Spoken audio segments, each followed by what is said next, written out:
Hola. Fernando, ¿ya podemos darle caña?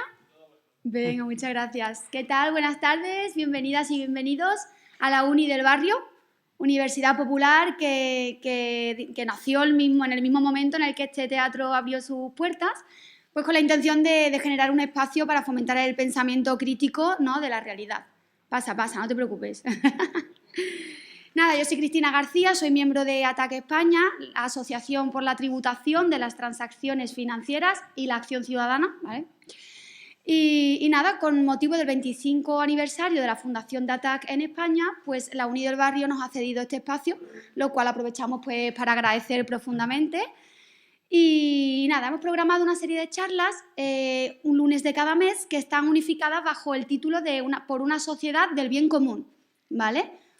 Sé que este término es un poco amplio, ¿no? O sea, que daría otro ciclo solo para hablar y reflexionar sobre lo que es una sociedad del bien común. Y nada, estamos aquí pues para contribuir un poquito a eso, ¿no? Y yo creo que es interesante, que es importante que lo hablemos, aunque hoy no nos centraremos en eso, pero porque es que ya te digo que daría mucho que hablar. Es importante que lo hablemos, que nos lo preguntemos. Oye, ¿qué es una sociedad del bien común? ¿Es deseable? ¿No es deseable? ¿Lo que tenemos ahora es una sociedad del bien común? Bueno, ahora mismo parece que lo que está en el centro, lo que viene siendo el bien común, no quiero hacer spoiler, pero parece que no, ¿vale?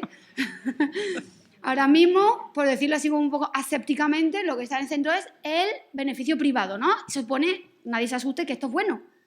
Esto es bueno para todo el mundo, se supone que así pues se equilibra todo y todos los actores de la sociedad salimos beneficiando. Eso es lo que se nos dice. Aunque la evidencia, lo que ven nuestros ojos y lo que sentimos las ciudadanas, pues es que esto no es así. Y entonces cada vez están más latentes los malestares, ¿no? La gente cada vez más político, menos se considere uno político o apolítico, de izquierda, derecha, del centro, de para adentro, lo que sea, parece que está latente. Y lo que pasa también, lo que sucede es que tenemos a la extrema derecha allí, a esos malestares dándole unas explicaciones muy sencillas, que no hace falta tampoco comerse mucho la cabeza. Está dando unas explicaciones muy sencillas. La extrema derecha, el inmigrante, el neoliberalismo, ¿no? El discurso neoliberal ahí que se aferra a la vida desde los 70 por ahí, que no se quiere, el muchacho está ahí, perenne, está ahí, dándonos otros argumentos muy fáciles, todo fácil. Los impuestos, el bienestar, el Estado que Y bueno, nosotros queremos hoy, en este ciclo en general y hoy también, pues contribuir a dar explicaciones a esos malestares, identificar elementos concretos y pues tirando del hilo. Lo que pasa es que esto no es tan sencillo como el inmigrante, los impuestos, no sé qué. Es fácil, que no nos digan que lo enmarañan así, ¿no? Como si fuera muy difícil. Lo que pasa no es tan difícil, lo que pasa es que pues, son muchas cositas. Tú vas tirando del hilo y antes de explicar que si la especulación, son muchos alehechos. Entonces hoy vamos a intentar centrarnos en uno de los provocadores de malestares, que yo diría que podría estar en el top 3 de los generadores de malestares, ¿vale? Está ahí ¿no? Un poquito, digamos, ¿no? Si hubiera un podium, estaría ahí. Y vamos a descorrer el tupido velo que hay delante de una de las mayores problemáticas que tenemos que resolver sí o sí si queremos remar hacia eso que es, o podríamos llamar, la sociedad del bien común. Y para eso tenemos aquí pues a estas dos personas que nos acompañan. Tenemos por un lado a Yago Álvarez Barba, que es responsable de la sección de Economía en El Salto, y también pues autor del libro Pescar al salmón, bulos, narrativas y poder en la prensa económica. Muy recomendable y muy unido también a lo que vamos a hablar hoy. Y a Cuca Hernández, que es pues una de las coordinadoras de la campaña de no al TCI de ATAC España y ex coordinadora de ATAC España. Que se ha comido muchos marrones, vamos, ¿no, Cuca? Hay que decirlo. Y nada, pues hoy en concreto nos vamos a centrar en los... que no he dicho cuál era ese generador del top 3, ¿no? No lo he dicho, ¿no? Pues lo digo ahora. Lo dejo ahí, es como una pausa dramática, ¿no? El clip point ese, ¿no? El checkpoint. Pues los fondos de inversión, señoras y señores. Se dice pronto. Y nos vamos a centrar en concreto en el impacto de estos fondos en la democracia de la Unión Europea. Yo cuando me ponía a preparar esto era en plan, ¿y no vamos a decir lo que es democracia? ¿No vamos a decir lo que...? Claro, es que eso nos pasa a la gente que tenemos una intención un poquito crítica de la realidad, que te pone a tirar del hilo y es que te dan el 38 de febrero. Te dan. Entonces, claro, yo me he ido a la RAE y dirán, la RAE, con los sesgos que tiene esta muchacha. Pues sí, porque es como un consenso, ¿no?, de lo que es la democracia. Vamos a pensar que es muy aséptica la RAE y que aquí nos vale. Me toman esa dispensación. Democracia. Sistema político en el cual la soberanía reside en el cambio de voz para hacerlo más dinámico. ¿Vale? Porque si no, como... Sistema político en el cual la soberanía reside en el pueblo, que la ejerce directamente o por medio de representantes. Tiene otra. Forma de sociedad que reconoce y respeta como valores esenciales la libertad y la igualdad para todos los ciudadanos ante la ley. Tampoco dice a quien considera ciudadano. Ahí ese vacío legal, también te digo. Participación de todos los miembros de un grupo o de una asociación en la toma de decisiones. Bueno, ahí lo dejo. Una vez enmarcado este concepto, vamos a ir a por el siguiente. Fondo de inversión. Yago, por favor, cuéntanos un poquito así, a brocha gorda o a brocha finita, lo que a ti te vaya pidiendo el cuerpo. ¿Qué son los fondos de inversión? ¿Cómo operan? ¿Qué es lo que quieren de la vida? Vale, genial. Es como muy amplio, pero intentaré como dar pinceladas. Bueno, de todas maneras, yo creo que aquí el público ya está como bastante resabido. Seguro que todos y todas sabemos que es un fondo de inversión, pero bueno, seguro que puedo dar unas pinceladas. Lo primero, dar las gracias. Dar las gracias a Cuca, a Cristina y al resto de gente de ATAC. Yo siempre me he sentido muy a gusto en los eventos de ATAC. De hecho, le preguntaba que cuánto tiempo llevaba y justo estaba haciendo memoria que, aunque yo siempre he sido un apasionado de la economía desde que era un crío, yo creo que ATAC fue los primeros textos de verdad de economía progresista, ¿no?, de una economía de izquierdas que empecé a leer. Recuerdo mucho, y de hecho en mi libro lo cito, que la primera vez que yo oí hablar de la burbuja inmobiliaria fue un texto de Vicent Navarro firmado como ATAC en el 2005. 3 años antes de que estallara la burbuja inmobiliaria, gente de ATAC ya estaba alertando de lo que nos venía encima. Ojalá se le hubiera hecho mucho más caso a la gente de ATAC de lo que se le hace. Y, por supuesto, gracias al Teatro del Barrio, que también esto es como mi casa. De hecho, creo que este es el escenario que más veces me he sentado en este lado de mi vida. Y mira que he pegado chapas en mi vida, ¿eh? Pues posiblemente este escenario ya ha sido el que más veces me he sentado. Los fondos de inversión... si hacemos como una definición así rápida, pues al final son como bolsas de dinero, por explicarlo de una forma así con un símil, bolsas de dinero que van invirtiendo por ahí. Hay fondos de inversión que la bolsa de dinero, digamos, pertenece al mismo fondo de inversión y hay otros que son gestores de activos, o sea que otra gente le da su dinero para que ellos lo inviertan, ¿no? Aquí, por ejemplo, tenemos al más clásico, ¿no?, que es BlackRock.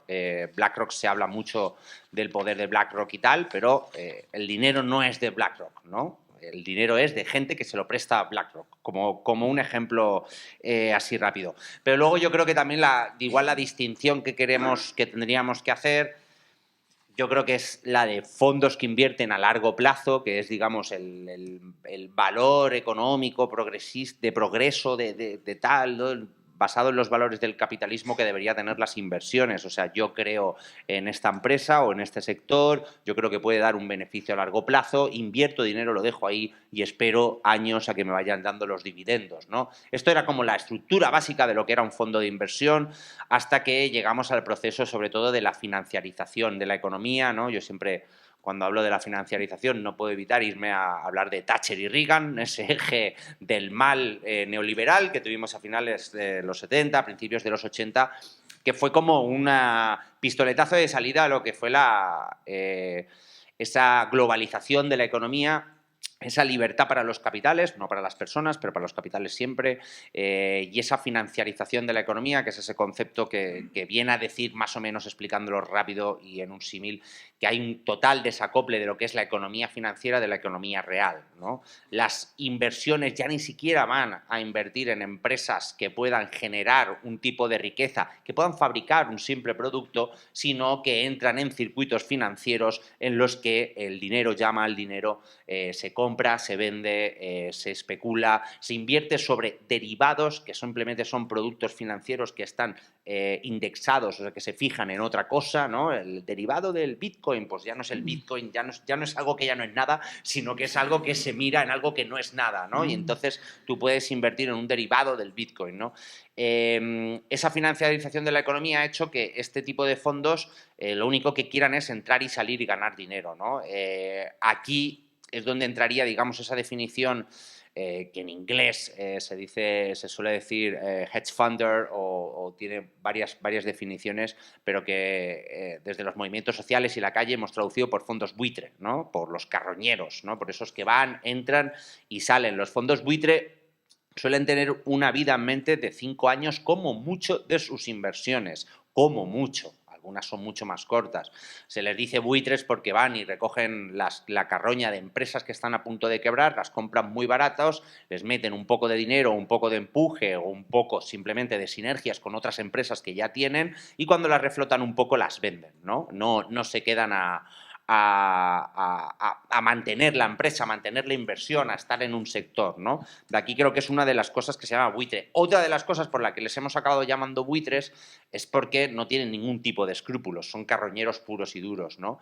Y entonces en ese tipo de escrúpulos y mezclado con el tema de la financiarización de la economía y mezclado con el tema de que el capitalismo necesita rendimientos, o sea, que el dinero necesita obtener beneficios porque la lógica capitalista dice que las empresas se tienen que endeudar para invertir y sacar dinero y esa deuda, bien sea bancos, paga tipos de interés, bien sea accionistas, les tienes que pagar un dividendo todos los años o cada 6 meses les tienes que dar dividendo para que estén contentos y no se vayan y tu empresa se pueda arruinar, perder valor. Entonces, en esa lógica capitalista y que cada vez esa economía financiarizada se desacopla más de la economía real desde los años 80, pues estos fondos de inversión cada vez han tenido que buscar circuitos económicos donde se pueda sacar beneficio, ¿no? Y aquí entra un concepto que utiliza, o que bautizó, que se inventó Harvey, ¿no? Un sociólogo británico que ha escrito mucho sobre las fallas del capitalismo, que es la acumulación por desposesión, ¿no? O sea, estos fondos de inversión ya no les llegaba con intentar sacar el dinero de los circuitos económicos normales, sino que han tenido que ir a cosas que pensábamos que eran nuestras por derecho, ¿no? Vivienda, educación, sanidad, ¿no? Ese tipo de sectores que antes era impensable que tu casa fuera, el dueño de tu casa fuera un fondo de Wall Street que tiene una sede en Luxemburgo, pues ahora resulta que es algo de lo más común, ¿no? Entonces ha habido ahí como una avalancha sobre sectores que son fundamentales para nuestra vida, ¿no? Para tal. Por eso siempre decimos que se nos va la vida en esto. Me ha parecido curioso esto que has dicho de que es el top 3 de las cosas malas. Yo creo que más que nada los fondos de inversión es el brazo ejecutor. Más que el top 3 de algo, es el brazo ejecutor de todas ellas, que es del capital, ¿no? De esos grandes capitales que quieren jodernos la vida a los trabajadores mediante el debate entre el capital laboral de toda la vida, que quiere quitarnos las casas, que quiere quitarnos la alimentación, que quieren ganar dinero con la sanidad, con la educación. Siempre el fondo de inversión es la herramienta, ¿no? Igual que los paraísos fiscales son herramientas para esa gente, ¿no? Pues de la misma forma los fondos de inversión. Pero esa gente tiene caras, tienen nombres, ¿no? Que esto yo es algo que siempre me gusta decirlo. El tema de los mercados, etcétera, ¿no? Por ejemplo, hay algo que me gusta hacer mucho cuando lo he hecho bastante en la presentación de mis libros. Ahora os veo así a medias, pero os quería preguntar, por favor, que levantéis la mano aquellas que sepáis quién es Larry Fink. Larry Fink. Mira, la primera fila, que son unos empollones. O sea, todos, 2, 3, 4. Larry Fink es el CEO de BlackRock. O sea, es el mayor accionista del IBEX 35, tiene más de un 3% en 23 de las 35 empresas del IBEX 35, tiene más de un 3% en 5 de los 6 grandes bancos del IBEX 35, tiene más de un 3% en, creo que son 4 de las grandes energéticas. Es el dueño del medio planeta. Es verdad que, como he dicho antes, BlackRock no tiene su dinero, pero él es el que lo mueve, ¿no? Él es el que dice dónde va y el que no hay que ir, ¿no? Tiene cara, ¿no? Pero fíjate, ¿no? Que todo el mundo sabemos quién es Juan Rocha o Mancio Ortega, pero no sabemos quién es Larry Fink, ¿no? Yo creo que esto es una peculiaridad también de eso que llamamos los mercados, que han sabido mantenerse detrás de esas cortinas que son las sociedades, los paraísos fiscales, los fondos de inversión, ¿no? Esto que estamos hablando hoy. Entonces yo creo que la identificación de esos fondos, más allá, ¿no? de verlos como gente que nos quitan las casas o gente que se apodera o que se quiere apoderar de de nuestras empresas o de nuestros sectores estratégicos, tenemos que empezar a poner caras a los fondos de inversión, ¿no? Y empezar a hablar de ellos como de las personas que están detrás y también de las personas que les abren las puertas, ¿no? A que no sé si me estoy enredando ya demasiado con esta pregunta. Fenomenal. ¿Ya está? Venga, lo dejo aquí que siga. Sí. Seguimos. Pues nada, a ver, nos ha puesto un poquito en contexto de lo que es los fondos de inversión y cuáles son sus intereses, pero bueno, a lo mejor el tercer, ¿no? Este es el tercer concepto que íbamos a hablar hoy, el de la Unión Europea, está ahí, oye, ¿no? Como que ellos por querer quieren, ¿no? Pero a ver si hay alguien al frente que le está diciendo, cuidadito con mi gente. La Unión Europea, no me voy a la RAE, no me hace falta porque tiene página web y ella se autodefine a sí misma, ¿vale? Y tiene hasta una sección de lectura fácil. Así que, pues yo leo eso porque ¿para qué me voy a complicar la vida? La Unión Europea es un... ¿Por qué pongo esta voz de repente? Es un grupo de 27 países de Europa. Esos países se unieron para hacer las cosas mejores, más felices y más seguras para las personas. Le pegaba la voz al final, ¿no? Para las personas, eso es lo que más me gusta. Las personas. Para las personas, claro. ¿Qué personas? Eso ya, to be continued.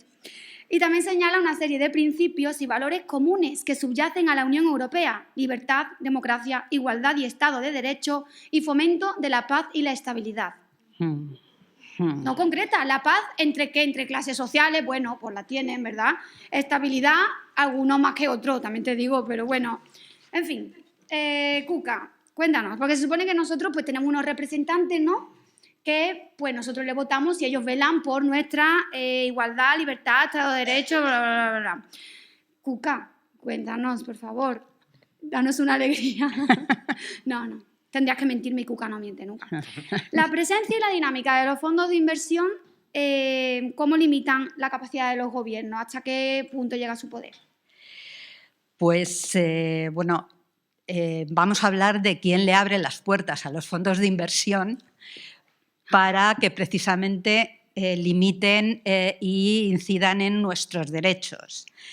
Las finanzas en general, sean en bancos, sean en fondos de inversión, siempre limitan la autonomía de los Estados. Y sobre todo en esta Unión Europea que piensan las personas, pero no se le ocurrió otra cosa nada más que el Banco Central no prestase dinero a los Estados, sino que prestase dinero a los bancos. Y además, a su vez, los bancos prestan dinero a esos fondos de inversión, porque el dinero nunca se queda quieto y se busca la mayor rentabilidad. Entonces, si tenemos en cuenta que, bueno, lo hemos visto en la crisis de 2011, que se modificó el artículo 135 de la Constitución española estableciendo que había que pagar por encima de todo y antes que nada la deuda externa, y hoy el 43% de la deuda pública del país está en manos de inversores extranjeros. Y también son propietarios de más de 400.000 millones de euros de deuda privada de empresas. Es decir, la democracia está en alguna medida en manos de los inversores. Y esto no es porque ellos se hayan metido por la puerta de atrás y hayan engañado a la Comisión Europea y a nuestros gobernantes. No. Digamos, el antecedente de la Unión Europea es el mercado único. Y el mercado único lo crearon en una reunión unas asociaciones empresariales con el presidente de Francia y el presidente de Alemania. Y se plantearon crear el mercado único. Desde que se ha creado la Unión Europea, la Comisión está obsesionada en crear un ambiente favorable para las empresas. Entre otras cosas, con BlackRock, por ejemplo, recientemente les contrató como asesor para el tema de la inversión en temas climáticos. O sea, es como darle las llaves de la casa a el ladrón que te viene a robar.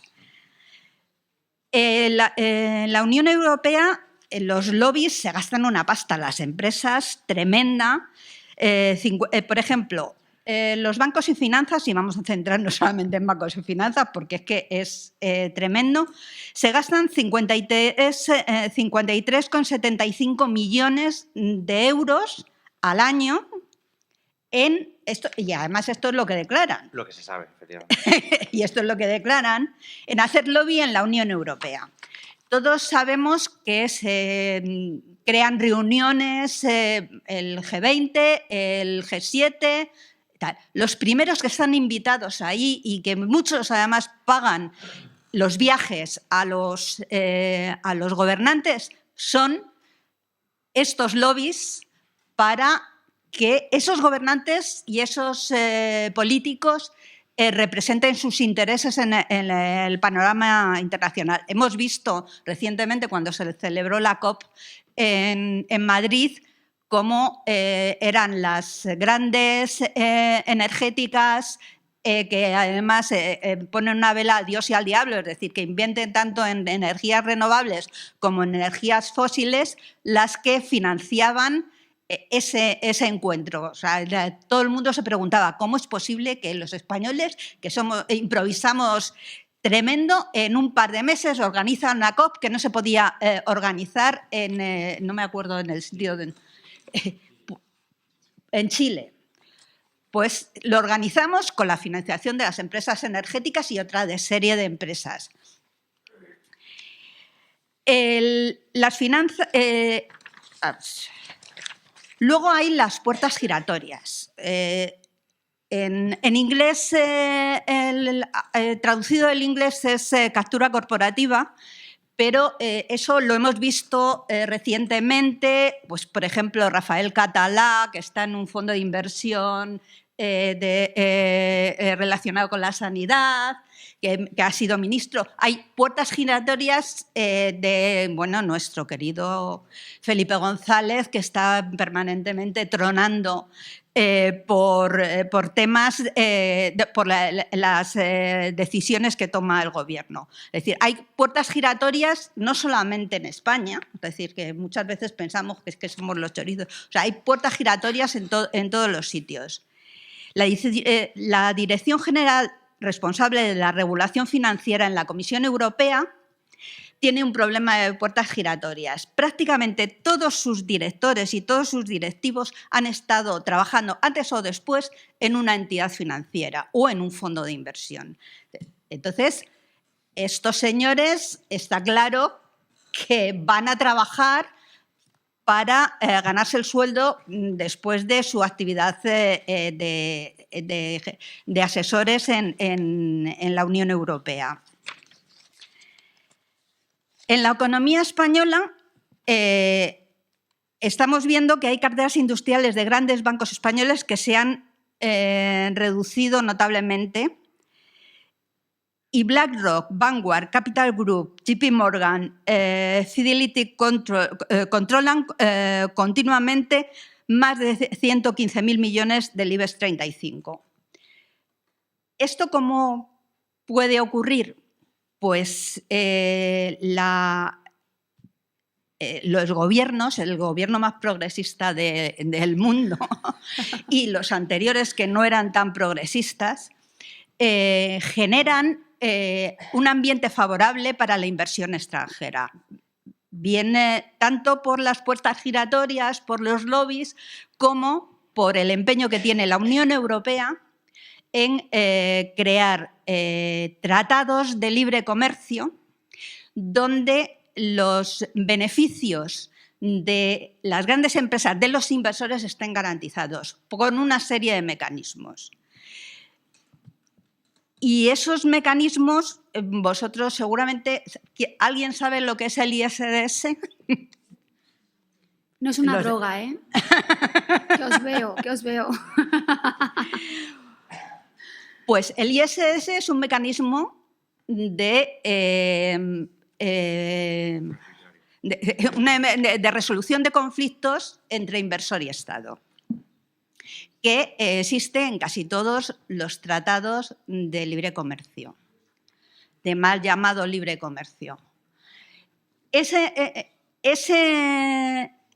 sistema ha supuesto que, por ejemplo, la deuda española ha aumentado a los fondos de inversión y a los inversores en varios cientos de miles de euros por haber perdido unos laudos de arbitraje mediante el Tratado de la Carta de la Energía. El Tratado de la Carta de la Energía, España ya ha salido.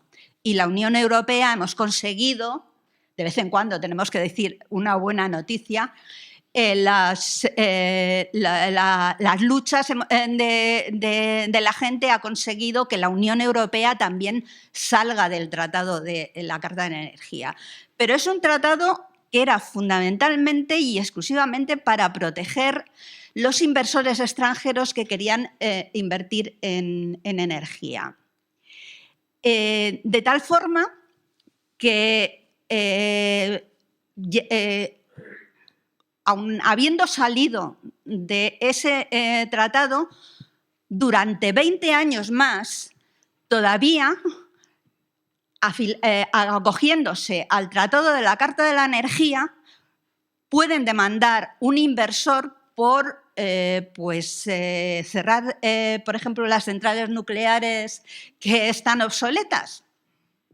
Y os pongo un ejemplo que se está dando, es decir, no es que esté dando ideas a los inversores para que puedan hacer una demanda. No sé si nos ven a lo mejor. No, pero bueno, nunca se sabe, nunca se sabe.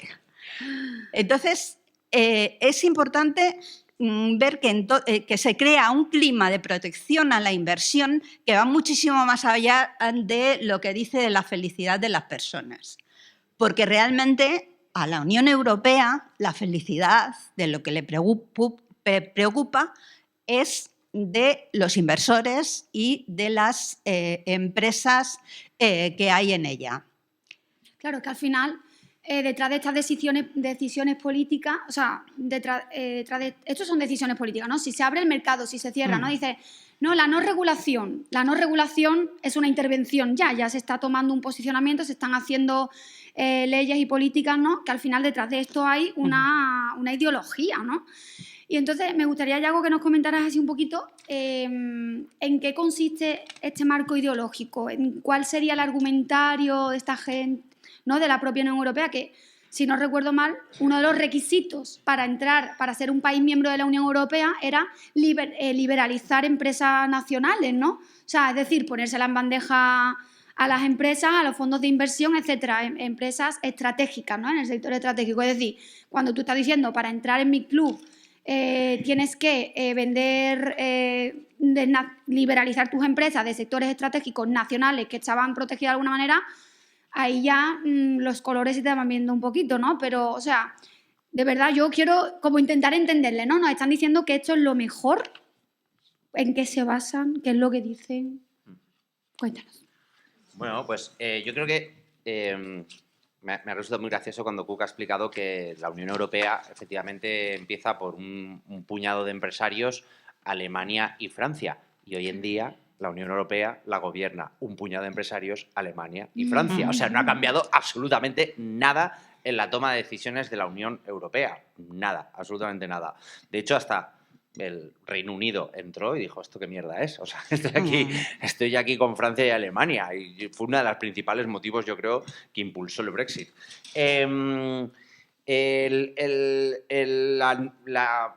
La ideología, por supuesto, como bien has dicho, es el neoliberalismo, ¿no? O sea, es muy bonita esa definición que has dicho, sobre todo eso cuando decía que era para personas. Los capitales se movieron antes que las personas. O sea, el tratado de libres capitales en la Unión Europea es anterior a Schengen. O sea, se podía, para que nos hagamos una idea de qué es la Unión Europea. O sea, se movía antes el dinero y las empresas que las personas.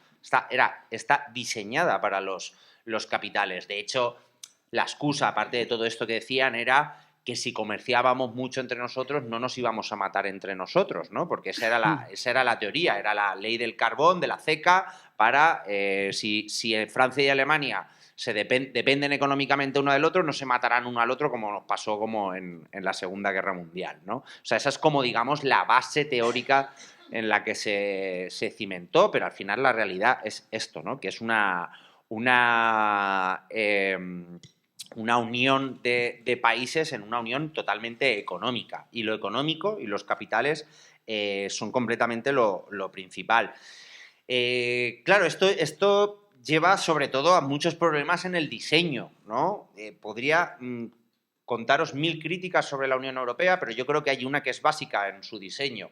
Tenemos una política, o sea, un Estado, administración pública, vamos a llamarle, un Estado tiene dos herramientas económicas, ¿no? Las políticas monetarias y las políticas fiscales. O sea, las políticas de gasto y de impuestos, ¿no? Lo que inyecto en la economía y lo que extraigo de la economía, y las políticas monetarias, que es cuánta masa económica hay, qué tipos de interés.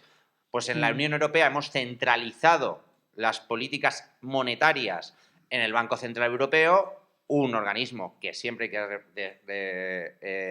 recordar que no es democrático. Yo no he votado a Lagarde, vosotros tampoco. Y esa persona controla cuánto pagamos de hipotecas, todos y todas las que tengáis hipotecas variables y miles de conceptos más sobre la economía. Y es alguien a quien no hemos votado. Hemos dado el total control de la principal herramienta económica. Os acordaréis, ¿no?, de cuando las cosas iban un poco mal y devaluábamos la peseta, ¿no? Ganábamos poder de exportación, etcétera. Era una herramienta económica que como país teníamos. Pues cuando entramos en el euro dejamos de tener esa herramienta económica. Pero es que no es que dejáramos de tener esa herramienta económica, es que cedimos esa competencia a Francia y Alemania, que son los que controlan, ¿no? Y aquí vemos lo que pasó en la crisis anterior, ¿no? Cuando empezaron a subir los tipos de interés y los que teníamos una burbuja inmobiliaria, pues estallamos. Bueno, lo sujeto. No, hombre, espérate. ¿Qué ha pasado? Le he soltado yo. Uy, ¿quieres cogerte el de mano o qué? Bueno, aguanto así y hasta la siguiente y ya está. Ahora viene otra muy gorda también. Por no enrollarme con lo de los desequilibrios, ¿no? Aquí acabando con esto. Tenemos una política monetaria que la decide una señora en el Banco Central Europeo, pero la política fiscal la decidimos los 27 estados, cada uno lo suyo. ¿Qué ha provocado esto? Pues una carrera a la baja. Ha provocado que Irlanda, Países Bajos, Luxemburgo y Malta sean 4 paraísos fiscales dentro de la Unión Europea. O sea, que hayan atraído a empresas y robado ingresos al resto de estados a base de ponerle más la alfombra roja a los capitales todavía de lo que se hace en toda la Unión Europea, ¿no? Entonces yo creo que y yo creo que es muy... A mí me sabe mal el decir os lo dije, ¿no? Y este tipo de cosas, pero hay muchos que llevamos mucho tiempo diciendo que la tumba del propio neoliberalismo europeo va a ser el neoliberalismo europeo, o sea, que ellos mismos han cavado su propia tumba, nuestra propia tumba, mejor dicho. Y ahora lo estamos viendo con el desarrollo del planeta en bloques, ¿no? Ahora viene el proteccionismo.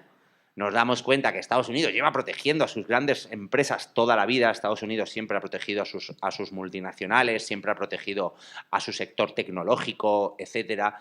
China es un país que no es que proteja, es que China controla la economía, controla sus grandes empresas, sabe hacia dónde tienen que redirigirlas, y en cambio en la Unión Europea, en cuanto hemos puesto una regulación, ya se habla de comunismo, de intervencionismo en la economía, etcétera. ¿Cuál ha sido el resultado de esto? Pues que las empresas estadounidenses y asiáticas controlan el mundo, mientras Europa está viéndolas venir. Europa simplemente nos estamos convirtiendo en un continente en decadencia, que seguimos siendo importante porque tenemos un gran poder de consumo comparado con otros continentes, pero que cada vez va a ir menguando más. Y además hay algo en esto de los fondos de inversión, un análisis, por meter un apunte más a esto que estábamos comentando antes sobre los fondos de inversión. También en este cambio global que estamos viendo, en esta desglobalización, en este mundo de bloques en el que nos estamos metiendo ahora, con esto de las vueltas al proteccionismo y a los aranceles, ¿no? O por lo menos que se haga más evidente el proteccionismo, porque como digo, hay continentes hay gobiernos que han hecho siempre proteccionismo a sus empresas, aunque fueran hablando mucho del libre comercio, como yo creo que ha hecho Estados Unidos.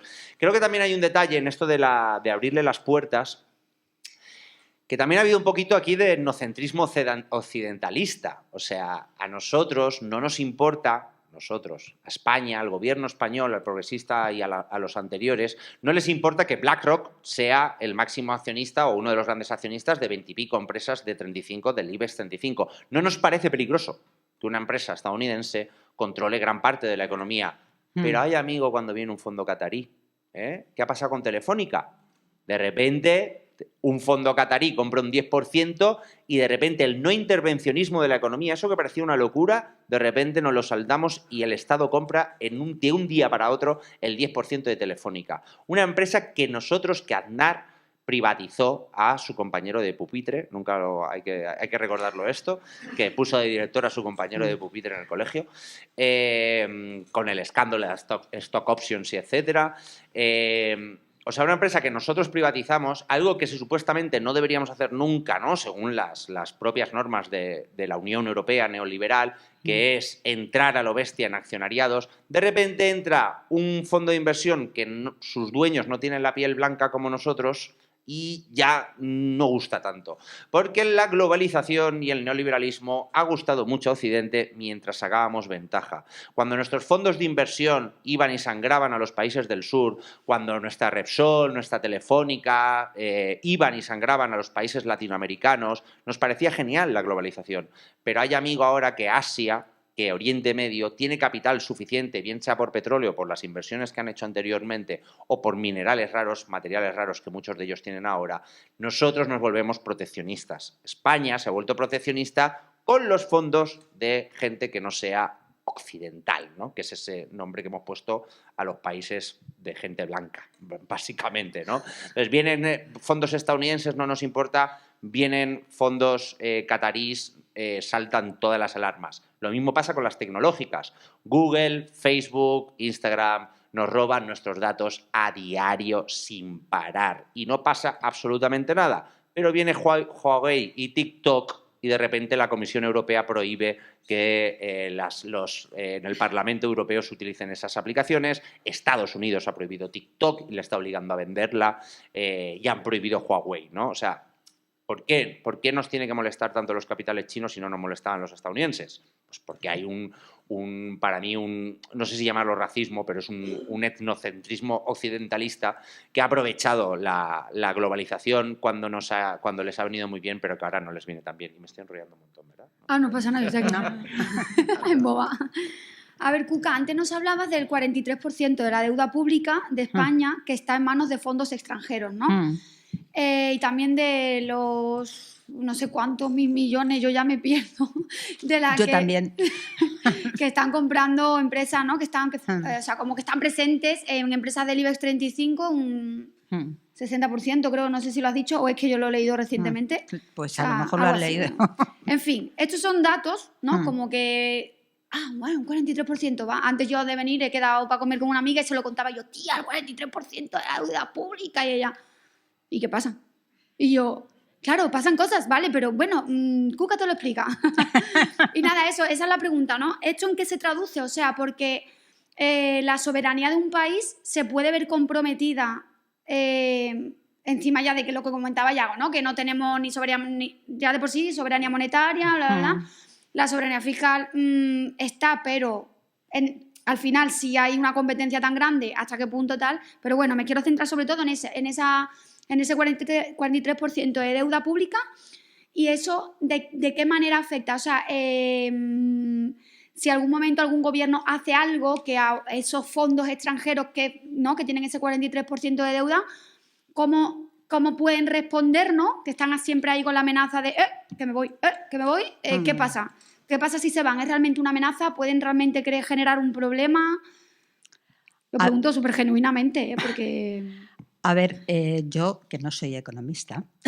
Bueno, si Yago quiere luego aportar algo, que no soy economista, lo que hemos visto en la crisis de la prima de riesgo en 2011 es precisamente eso. Es decir, los propietarios de la deuda especulan con esa deuda y pues al final le cuesta más al Estado pagar esa.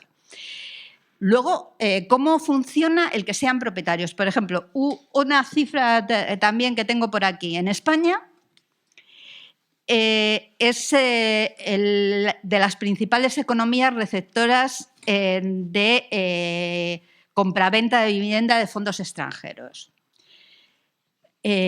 Pues, ¿qué significa eso? Cuando se habla de que no puede haber un control de precios en la vivienda porque el pobrecito jubilado que está en una residencia de ancianos y alquila su piso para pagar la residencia, pues entonces tiene que poner el precio. Eso, pues la calidad de las residencias, por ejemplo. O sea, no estamos hablando solamente de los fondos de inversión, cómo inciden en la deuda. Pues la deuda ya hemos tenido la experiencia del 2011. Pero es que están incidiendo, por ejemplo, en las residencias. O sea, las residencias de la Comunidad de Madrid están gestionadas por fondos que viven algunos en paraísos fiscales, como bien ha explicado Manuel Rico en su informe. Entonces, ¿cómo incide en nuestras vidas? Pues, además que no me gustaría enfocarlo ahora un poco en la parte de antes, ¿no? En cómo... O sea, imagínate que de repente el gobierno más progresista de la historia viene luego otro todavía más progresista. Imagínate que se puede. No sé yo. Echa la imaginación. Vamos a intentarlo. Y que viene y que dice, esto no puede ser. Aquí las residencias, los fondos de inversión aquí no pueden estar. Estos son los sectores vitales, literalmente. Aquí no se puede hacer el negocio ni especulación. Se acabó. ¿Qué pasa? O sea, ¿realmente hay un margen de maniobra estos fondos con ese 43% de deuda pública, con esa presencia en las empresas del IBEX 35? ¿Hasta qué punto pueden presionarnos? ¿No? Presionar a un gobierno o presionar... Ay, que no quiero decir palabrota, pero... ¿no? Por sus partes nobles. ¿Hasta qué punto pueden, no pueden? ¿Esto es real? ¿Es una amenaza real? A ver, ¿No? En la Unión Europea existe una maravillosa directiva que se llama, que es una directiva de servicios, pero que se llama por el señor que tuvo la genial idea de inventarlo, la directiva Bolkestein. Esta es una directiva que supone que cualquier modificación en el pueblo más perdido de Teruel o en la Comunidad de Madrid o en la isla de Formentera, por ejemplo, tiene que informar a la Unión Europea de cualquier modificación y, además, la Unión Europea anima a empresas, asociaciones de empresas e inversores a que se lean la legislación, hagan denuncias y la propia Unión Europea puede frenar esas modificaciones. Hay un ejemplo, pues he dicho lo de la Formentera. Formentera se enfrentó a Airbnb porque decidió poner un límite, que no era nada exagerado, de alquileres temporales dentro de la ley, máximo 60 días anuales. Entonces, Airbnb denunció y entonces están todavía por ahí peleando por eso, porque indudablemente la isla de Formentera es una isla con una necesidad de proteger el entorno natural, con una necesidad de evitar la masificación del turismo. Y el Airbnb ha hecho una denuncia por diferentes vías, además no es solamente la vía de la Unión Europea, por diferentes vías para frenar precisamente esa. Barcelona intentó hacer una empresa de electricidad municipal y la Unión Europea le frenó la capacidad que podía tener esa empresa municipal. No podía dar más del 20% de la energía necesaria, es decir, no podía crecer. Los inversores, Repsol, todas las demás empresas pueden crecer, expandirse, eso, pero una empresa municipal no. Entonces, ese es el problema fundamental que hay a la hora de que cualquier gobierno, y normalmente cualquier gobierno súper progresista, primero intentaría modificar la Unión Europea. Claro. Eso no es tanto. A ver, y estoy poniendo incidencia en la Unión Europea, pero yo quiero dejar claro que fuera de la Unión Europea no vamos a estar muy bien. Claro, claro.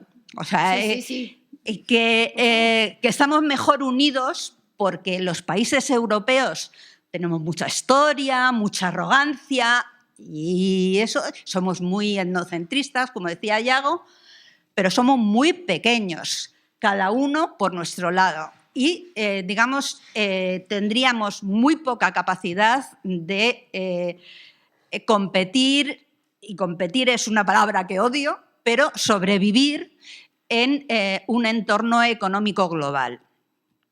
A pesar de todo este empeño de proteccionismo, como veréis, la globalización no ha desaparecido, o sea, simplemente ha entrado en una fase colonialista.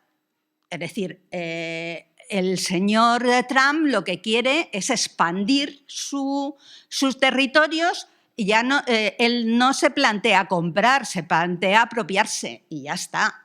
Entonces, la Unión Europea lo que tiene que hacer es cambiar, digamos, cumplir con eso tan bonito que decías tú, priorizar los derechos de las personas antes que los del capital. Mira, aprovecho eso para enlazar con la siguiente pregunta a Yago. ¿Cómo las dinámicas de las que estamos hablando, ¿no?, del funcionamiento tanto de la Unión Europea como de los fondos de inversión, cómo limitan, cómo contribuyen, o sea, estas dinámicas contribuyen a hacer las cosas mejores, más fáciles y más seguras para las personas?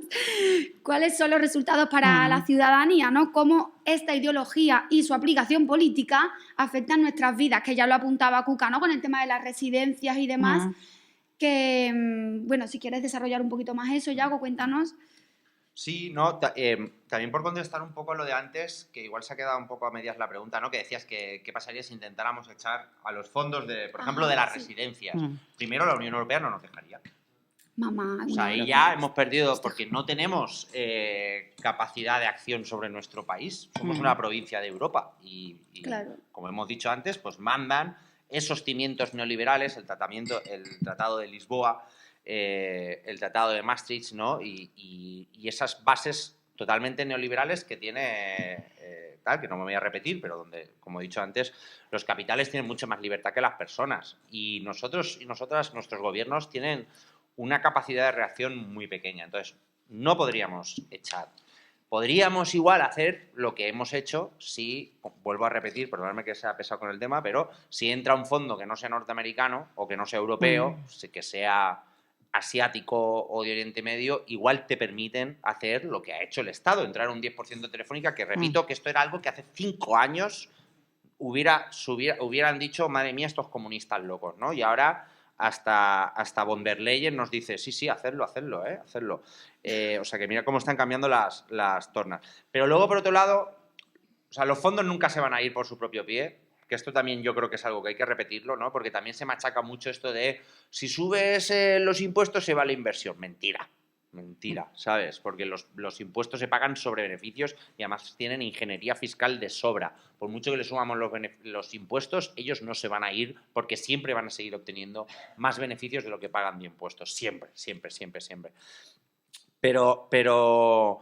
Pero además, si se fueran, o sea, que aquí esta es la pregunta, ¿no? Pues bueno, podría tener, imagínate que ahora BlackRock se va, pues habría una caída del IBEX 35 de las acciones brutales, porque estamos diciendo que alguien que tiene más del 4 o el 5% de casi todas ellas, de repente dice, las vendo, ¿no? Esto sería una caída bursátil bestial. Tan bestia, que BlackRock, pues no le hace falta ni sentar a gente en las juntas directivas. Directamente se junta con Pedro Sánchez en Davos, ¿no? Se juntan ahí, Pedro Sánchez hace la fotillo así como sonriendo, como mira qué importante soy, que este señor me da la mano, y ese tío hace lo que le da la gana, porque una carta de BlackRock diciendo nos vamos de España sería un hundimiento Pero repito, del IBEX 35. ¿Quién perdería dinero? Los inversores del IBEX 35, los accionistas.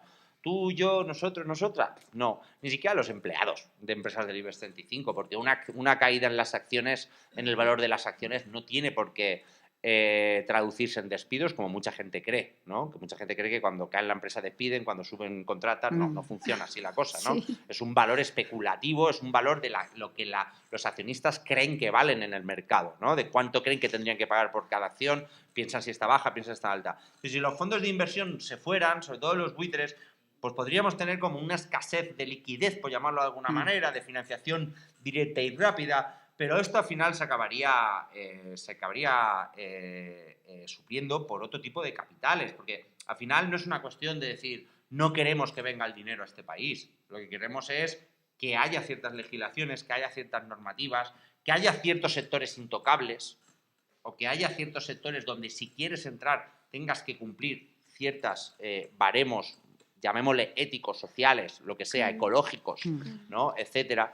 O sea que volviendo a eso, creo que no pasaría nada, no nos moriríamos si BlackRock se fuera, no creo, y podemos estar. Y la otra pregunta que me habéis hecho... bueno, que cómo influye en nuestras vidas y esas cosas. Bueno, en el servicio público... Exacto, bueno, pues volviendo un poco al principio, yo creo que el ejemplo de KUKA con la empresa eléctrica de Barcelona es fundamental, ¿no? O sea, hemos visto... En España, yo siempre lo digo, hay dos oligopolios que son el financiero y el energético. O sea, son los dos grandes poderes de este país, ¿no? Hay en otros países donde hay otros sectores que tienen mucho poder. En España, clarísimamente, los dos sectores con poder es el financiero y el energético, ¿no? Que por eso el IBEX, o sea, por eso BlackRock está en los dos, está dominando en los dos sectores, ¿no? Porque sabe que es lo estratégico aquí. Y el inmobiliario, pero es que el inmobiliario va muy conectado al financiero en este país, ¿no? Están totalmente ligados, ¿no? Entonces, vemos, por ejemplo, como el gran lobby energético, lo hemos visto hace un mes y pico, el poder que tienen. Teníamos un impuesto a las energéticas que hemos recaudado los 1.500 millones de euros al año a 6 empresas que no han parado de batir sus récords de beneficios desde que estalló la crisis en Ucrania y empezó la crisis inflacionaria, o sea, la guerra en Ucrania, la crisis inflacionaria y subida de precios, no han parado de aumentar y de batir sus propios récords de beneficios, pero Repsol presionó a Junts, Iberdrola presionó al PNV y han conseguido tumbar un impuesto. O sea, son empresas que tienen un poder bestial. Y de repente llega un municipio y dice, pues voy a montar mi propia empresa energética donde no vamos a repartir dinero a los accionistas, donde no nos vamos a gastar grandes campañas publicitarias, no vamos a patrocinar la liga, no vamos a hacer ese tipo de cosas, sino que vamos a abaratar los precios. Y viene Europa y te dice, no puedes. ¿Por qué no puedo? No, porque es intervención estatal en lo público y el mercado no tiene que entrar. ¿Por qué? ¿En qué se basa esto? Pensaba que ponía en tu página web que era lo mejor para las personas. Perdóname, claro, me ha confundido. ¿No? Exacto, no es lo mejor para las personas, es siempre lo mejor para los capitales, que es en lo que se basa esta Unión Europea. Entonces, es el ejemplo que he dicho de cómo esos grandes oligopolios, ese gran crecimiento de empresas funcionan sobre la influencia de la democracia, ¿no? Que era lo que estábamos hablando. Y el ejemplo, que lo digo de coña, pero no es de coña, que Pedro Sánchez se reúne en Davos con Larry Fink, con el tipo este que os he preguntado antes si conocíais su nombre, no es casualidad. O sea, ese tío manda, ese tío... Hay otro vídeo que es muy brutal para demostrar lo que significa este tipo también. Hay un vídeo por ahí que es de una junta de accionistas del Banco Santander, ¿no? Y entonces a esa junta de accionistas vino Larry Fink. Por supuesto, lo sentaron en la primera fila, lógicamente, ¿no? Y entonces es brutal, os lo digo, es que hay que rebuscarlo mucho por ahí. Es brutal cómo Ana Patricia Botín está dando su charla, ¿no? O sea, una de las mujeres más poderosas de este país, hija, nieta y bisnieta de gran banquero de este país, y como, perdonadme la expresión, pero casi como una colegiala nerviosa, mira a primera fila y le dice a Larry Fink, a ver si BlackRock mete más dinero en el Banco Santander, ¿sabes? O sea, os lo juro. Porque BlackRock tiene un 7% del Banco Santander, la familia Botín tiene menos. Creemos que el Banco Santander es de la familia Botín, pero eso ya es un poco histórico. Ellos tienen una participación bastante grande, pero BlackRock tiene más. O sea, Larry Fink tiene más poder en el Banco Santander que Ana Patricia Botín, para que nos hagamos una idea del poder que tiene esa gente sobre países como España y sobre la democracia en sí. Uy, madre mía. Cuento de miedo os he contado, ¿eh? Bueno, pues terror. ahora venimos a la segunda parte del terror ecológico, ecoansiedad, ¿no? Le llaman. Pues nos va a entrar ecodepresión ahora también. Cuca, una de las cosas que caracterizan más la dinámica de los fondos de inversión no es el cortoplacismo, ¿no? Hablaba, Yago, del 5 años, ¿no? Los fondos buitres, maximísimo, ¿no? Entonces, ¿esto de qué manera afecta, ¿no?, al planeta y de qué manera también afecta a la transición ecológica en la Unión Europea? Cuéntanos un poquito. Bueno, Larry Fink hace una Le está carta... pitando los oídos a Larry Fink ahora mismo, pero vamos... Hace una pastoral que se publica en la página y entonces ya, digamos, ya no está tan preocupado por la ecología. Antes estaba muy preocupado e invertía en ecología, pero ahora ya no. Pero no es solo Larry Fink. O sea, la política de la Unión Europea frente al tema ecológico es lo de poner una vela a Dios y al diablo. Por ejemplo, el gas ahora es ecológico, también, por supuesto, la energía nuclear, más que nada, porque como sabemos que es Francia y Alemania, Francia tiene mucha energía nuclear y no la va a tirar para ahí.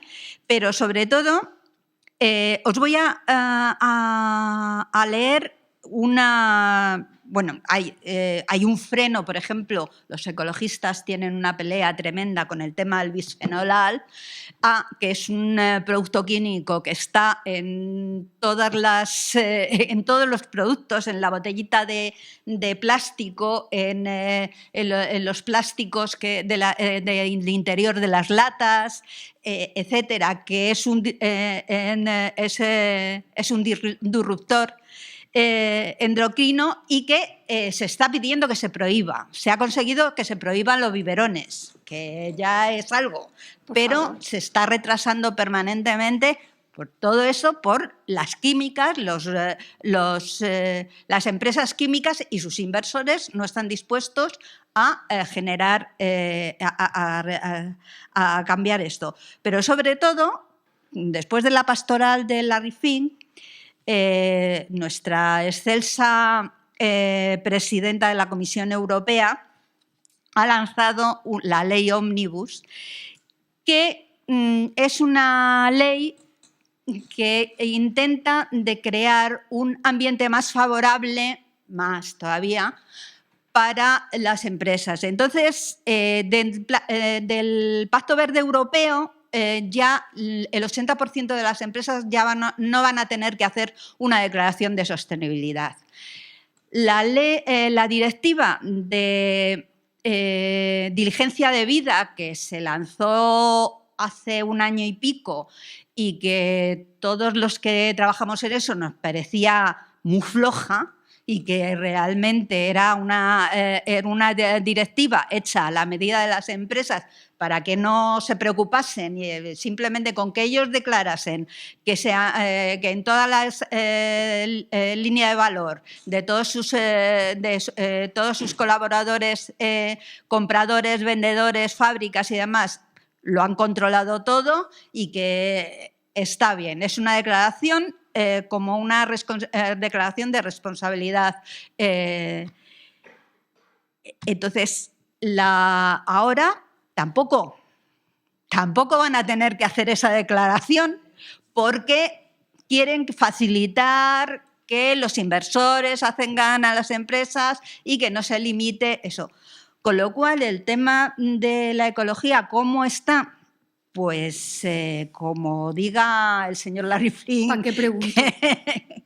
que está bien, desde luego, la intención de... Y sobre todo hay una cosa que le obsesiona. Hubo una reunión en Amberes de varias asociaciones de empresas que lanzaron una carta exigiendo mayor competitividad en las normativas europeas. Y entonces Ursula von der Leyen le ha leído la carta y entonces ha lanzado esta ley en busca de esa competitividad, para hacer más competitivas eso, porque es que además ahora mismo nos encontramos con que existe un señor en Estados Unidos que no va a tener ninguna preocupación por temas de sostenibilidad, ecología y demás, y entonces las empresas europeas no van a quedarse atrás.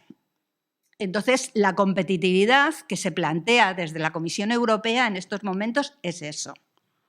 Pues está muy bien. Nos está quedando precioso, ¿eh? Ay, madre mía. Bueno, pues nada, iba a preguntar qué tiene que hacer ¿no? Si en la Unión Europea, porque claro, España ya nos ha contestado que no, se quisiera fomentar realmente, ¿no? Decir que alguien diga, voy a mirar mi página web la versión de lectura fácil, a ver qué hemos puesto. Uy, escucha, que a lo mejor, venga, vamos a reconducir, vamos a... Porque cambiar la página web da muchos problemas, vamos a cambiar mejor la Unión Europea directamente y, no, más fácil, porque hay veces que el HTTP, TTP se lía, ¿eh? Es más fácil cambiar a la Unión Europea. Venga, esto sería como factible, ¿no? Si de repente les da un aire y quieren poner en el centro los servicios públicos, una sociedad realmente del bien común, una sociedad realmente democrática, esto se podría no sé hablar de repente, se podría hacer, ¿cómo sería posible? Una respuesta así, por favor, optimista, ¿no? Un poco, si puede ser. Bueno, pues la respuesta optimista es que se puede hacer en la medida que nosotros nos movamos. O sea, hemos conseguido, y vuelvo a que hemos conseguido que la Unión Europea salga del Tratado de la Carta de la Energía. Esto ha supuesto una insistencia. Hemos trabajado nosotros de lobbies, reuniéndonos con gente del ministerio y tal, y no lo tenían claro y tal, pero el primer país que decidió, el primer país que salió de la Carta de la Energía fue Italia, pero el siguiente país que propuso en la Unión Europea la salida conjunta de todos los países de la Carta de la Energía fue España. Entonces, bueno, pues tenemos que movernos. Es un tostón. O sea, es un tostón, es movilizar a la gente en la calle, que es que además es muy complicado porque tú le explicas esto a la gente en la calle y te dice, bueno, tú estás hablando de qué, pero además, además de movilizar a la gente en la calle, vosotros no sé si os acordaréis, pero hemos tenido manifestaciones contra el TTIP que hoy llegaron a ser bastante importantes. Entonces, es una cuestión de ir, como estamos haciendo aquí, explicándolo a la gente, y para eso os necesitamos a vosotros también, explicándolo a la gente y animándose a participar. Nos han propuesto que tengamos en nuestras casas un kit de supervivencia. Bueno, pues yo os voy a proponer un kit de supervivencia solidaria, y es asociaros, crear redes y movilizaros, porque si estamos con nuestra... Suscribiros al Salto. Suscribiros al Salto y a otros muchos medios que no os van a dar. A través de Bizum Attack, por cierto, es una gran novedad. No te he oído. El código era 11.0 no sé qué, 44, no me acuerdo, miradlo. Bizum Attack. Bizum Attack y al Salto también, a todo. Entonces, creo que tenemos que plantearnos ese kit de supervivencia. ¿Qué es lo que podemos pedir? Yo le he robado a mi compañero Paco una serie de propuestas que sacó en un artículo suyo, y es: queremos un modelo que redistribuya la riqueza, democratice el poder y ponga el foco en la sostenibilidad y la justicia social. Para lograr este objetivo tenemos 3 tareas importantes. Democratizar el sistema monetario, haciendo que los bancos centrales sean los únicos autorizados a generar dinero, impidiendo de esa manera que los bancos comerciales lo hagan cuando conceden préstamos. Controlar la concentración de poder en las empresas estratégicas, impidiendo que un solo fondo o la suma de varios con participación cruzada controle parte significativa de una corporación o un sector económico. y recuperar los servicios públicos privatizados, promover regulaciones necesarias para impedir la privatización de estos servicios. Es una carta a los Reyes Magos, pero vosotros podéis hacer magia si os movilizáis. ¿Quieres añadir algo, Yago? Sí. Bueno, yo creo que ahora mismo estamos en un momento tan interesante como peligroso. O sea, que a mí me parece como que estamos en un momento civilizatorio bastante peligroso, pero por otro lado, por buscar los puntos positivos y los ángulos positivos que tenemos que tener en cuenta desde el activismo y la política, yo creo que también se están abriendo como horizontes bastante interesantes, ¿no? Decías esto de que si la Unión Europea de repente diera la vuelta y cambiara. Pues es que la Unión Europea ha hecho algunos cambios últimamente que pueden ser interesantes, o por lo menos ha entonado algunos mea culpas que a mí me parecen como bastante interesantes, ¿no? El principal, yo creo, bueno, hay varios. El principal fue que en cuanto saltó la pandemia, salió Ursula von der Leyen y puso en pausa las reglas fiscales, ¿no? Esto para mí, en las reglas fiscales, no me voy a enrollar mucho en esto, pero es el corsé fiscal económico que la Unión Europea nos pone a los países y que no nos deja utilizar herramientas como nos gustaría, como el gasto. Recordar que antes he dicho que las políticas fiscales están en nuestro poder de los 27 países, pues también es mentira. También tienen ciertas limitaciones por parte de la Unión Europea. Cuando saltó la pandemia dijeron, vamos a pausarlas, ¿no? Ahí habría que aprovechar, yo aproveché, lo dije mucho dentro de mi alcance, es si esto no es bueno en pandemia, igual no es bueno nunca, ¿no? Claro. Pero claro, en la anterior crisis, cuando se trataba de machacar a los países del sur, sobre todo a Grecia, pero también a España, Portugal, Italia, etcétera, ahí eran leyes sagradas que no se podían tocar, ¿no? Como esta crisis afecta también a Francia y a Alemania, la pandemia afectó también a Alemania, entonces ya no eran tan sagradas, ¿no? Yo creo que ahí se abre un paso. El otro mea culpa que hemos visto hace poco es el informe Draghi. No sé si habéis oído hablar de él, ¿no? Mario Draghi, el predecesor a Lagarde, otro tío al que nadie votamos, nunca hemos votado a Draghi, pero el Draghi haremos lo que sea para salvar el euro. Es verdad que Draghi dijo, haremos lo que sea por salvar el euro. Haremos el whatever it takes para salvar el euro, que dijo Draghi, que es verdad que eso fue como un cambio en la ortodoxia, ¿no? Un cambio de la forma de funcionar del Banco Central Europeo, que fue vamos a bombear con dinero a saco para que no se hundan los países, que fue prácticamente lo que hicieron. Mario Draghi ha escrito un informe hace poco que viene a decir que a la Unión Europea lo que le hacen falta son 800.000 millones de euros al año de inversión pública. O sea, ojo. Toma allí, Draghi, toma ya. Y luego hizo así con el micro, lo soltó, ¿sabes? Un ex Banco Central Europeo, un ex Goldman Sachs, diciendo que Europa se está equivocando en aplicar neoliberalismo y esperar a que el dinero venga de lo privado y que es el dinero público lo que tiene que mover la economía. Ojo, cuidado, ¿no? O sea, me parece como que es un cierto cambio de rumbo. Es tal cambio de rumbo que no le van a hacer ni caso, seguramente, pero tal. Y entonces luego aquí viene lo que digo, aquí es donde yo digo que se abren como ciertas puertas muy interesantes dentro de la Unión Europea y hacia donde nuestros discursos igual deberían empujar, pero aquí viene la parte mala, que es que el tema del rearme y el militarismo, ¿no? O sea, el que al final nos están diciendo, porque además fíjate qué casualidad que el otro día sale el lobby no sé qué y tal y von der Leyen y dicen, creo que lo que necesitamos es 800.000 millones de euros al año. O sea, lo mismo que dijo Draghi, de inversiones estratégicas, pero de repente meten la misma cifra, pero para armas, ¿no? Para armas. Madre mía. Y aquí en esto que he dicho de la palabra estratégico, esto me parece fundamental, que tiene que estar como muy transversal en nuestros debates, ¿no? ¿Qué significa sector estratégico, ¿no?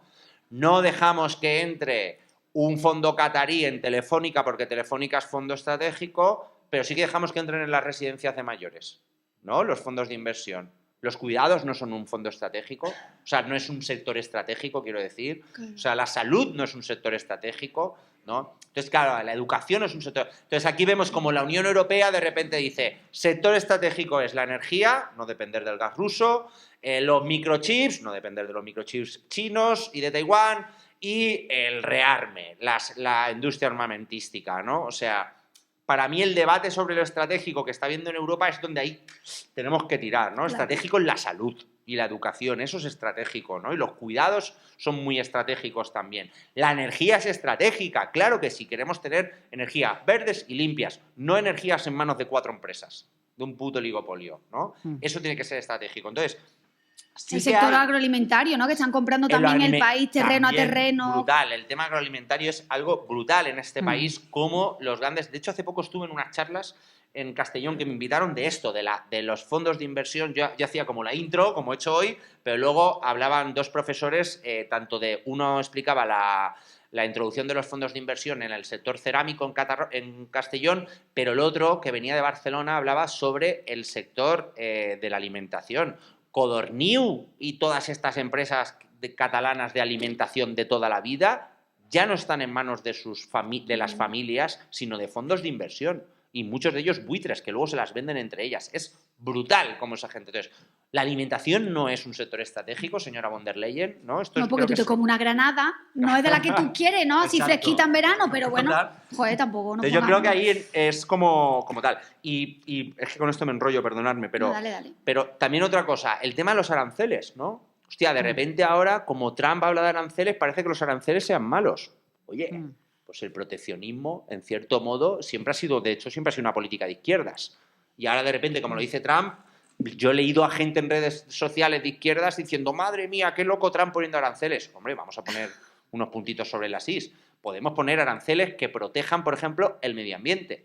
Podríamos, por ejemplo, ahora decir, todos los países que han firmado el Acuerdo de París para reducir las emisiones, vamos a ponerle aranceles a los que no lo han firmado, ¿no? Y Trump, que se quiere salir, que se va a salir, de hecho, del Acuerdo de París, pues pongámosles todos aranceles a Estados Unidos. O sea, los aranceles es una herramienta económica global, geopolítica, que le estamos dejando a Trump que la use cuando podríamos usarla nosotros, ¿no? Entonces yo creo que hay como un montón de debates que ahora se abren, porque claro, ahora sale hoy el ministro Cuerpo, por ejemplo. No, España y la Unión Europea va a contestar con la misma manera que Estados Unidos. Si ellos nos meten 25.000 millones de aranceles, nosotros 25.000 millones. O sea, se habla todo en millones sin tener en cuenta que el arancel puede ser una herramienta política y económica muy, muy, muy potente. No, pues jugamos al mismo juego, entramos en el mismo juego de Trump, olvidando cuáles pueden ser esos usos de etcétera.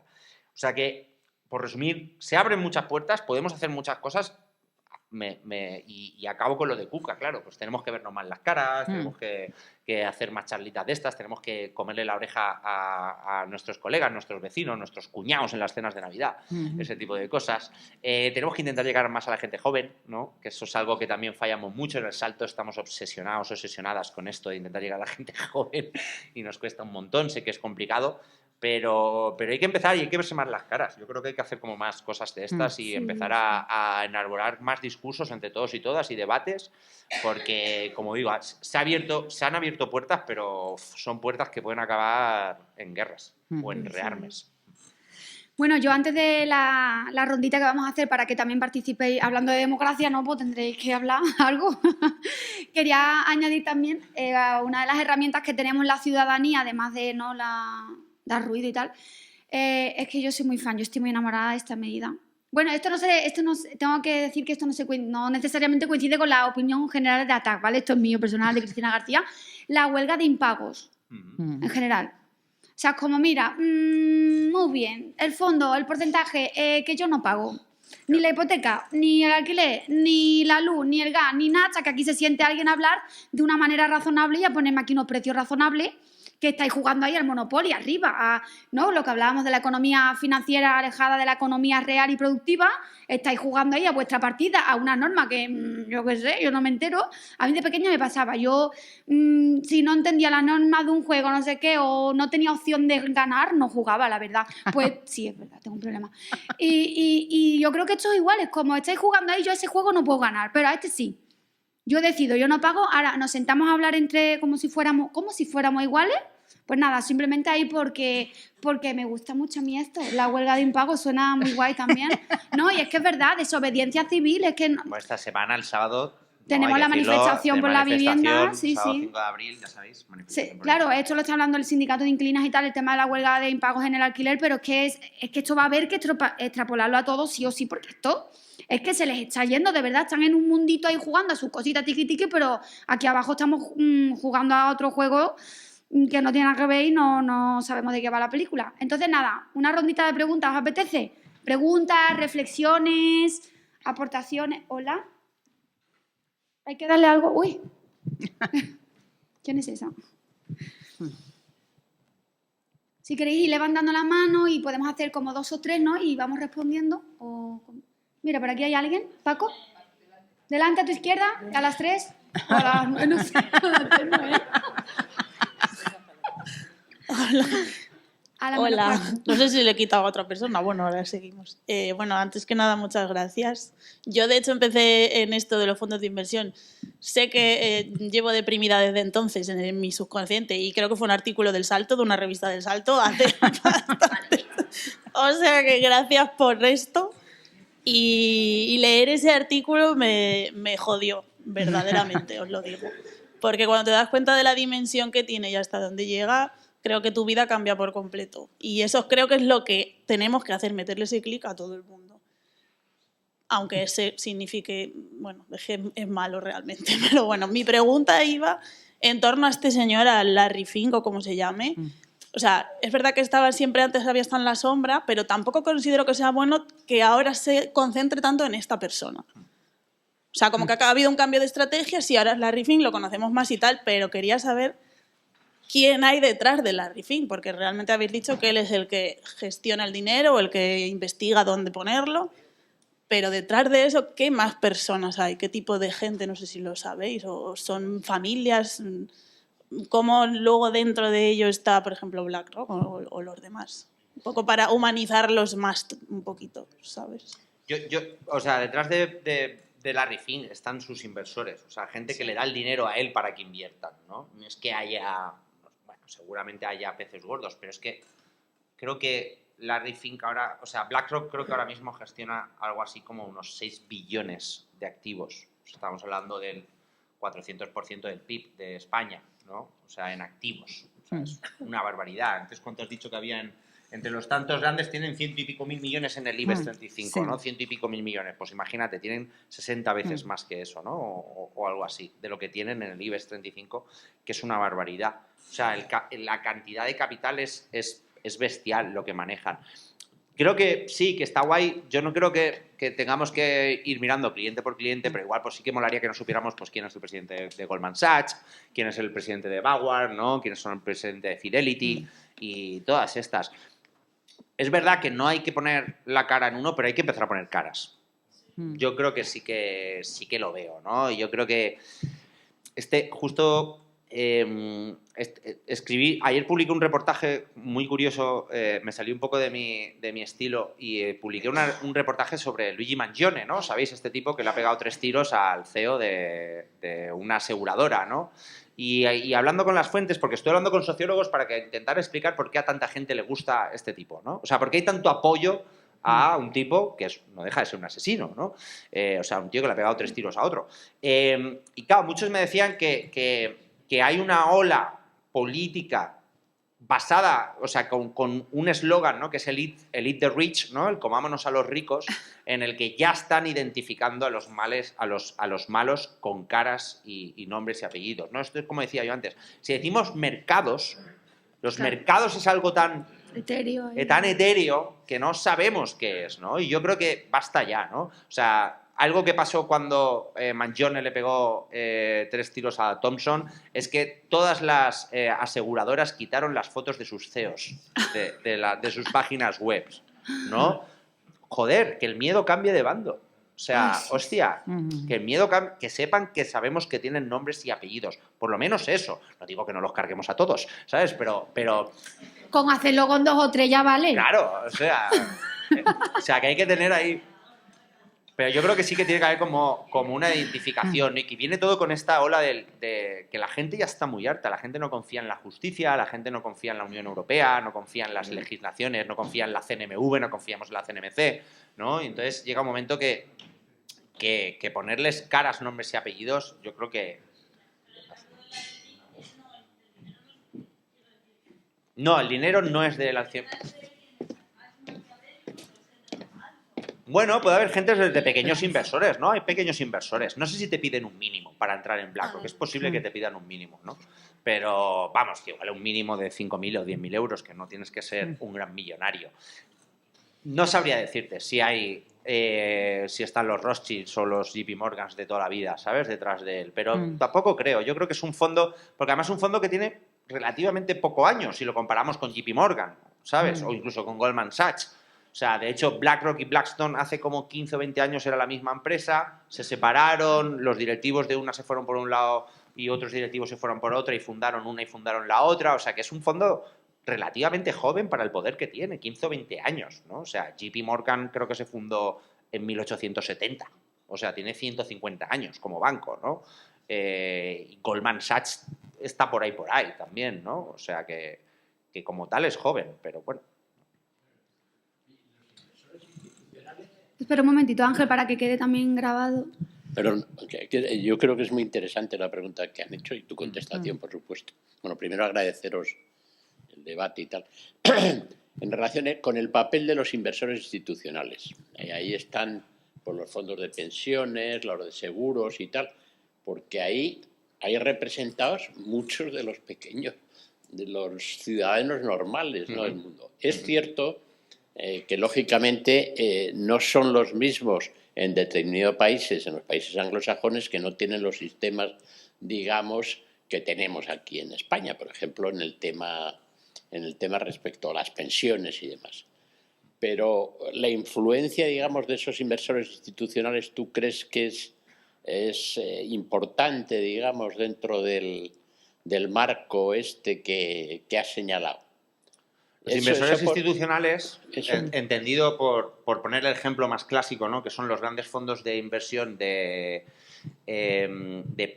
fondos de pensiones. O sea, hay en países, o bueno, no en países iba a decirlo, aquí también los hay. Lo que pasa es que en países con fondos de pensiones no públicos, o sea, que donde no hay fondos de pensiones públicos, como es Estados Unidos, ¿no? Pues los fondos de pensiones son gigantescos. O sea, ejemplo, la fábrica de General Motors que tiene 10.000 personas o 20.000 personas trabajando, pues esas 20.000 personas ponen todos los meses un poquito de pasta en un sitio para asegurarse que cuando se jubilen tengan una jubilación. Pero ese dinero no se queda quieto, sino que se invierte, ¿no? Eso es lo que el compañero llama fondo institucional, ¿no?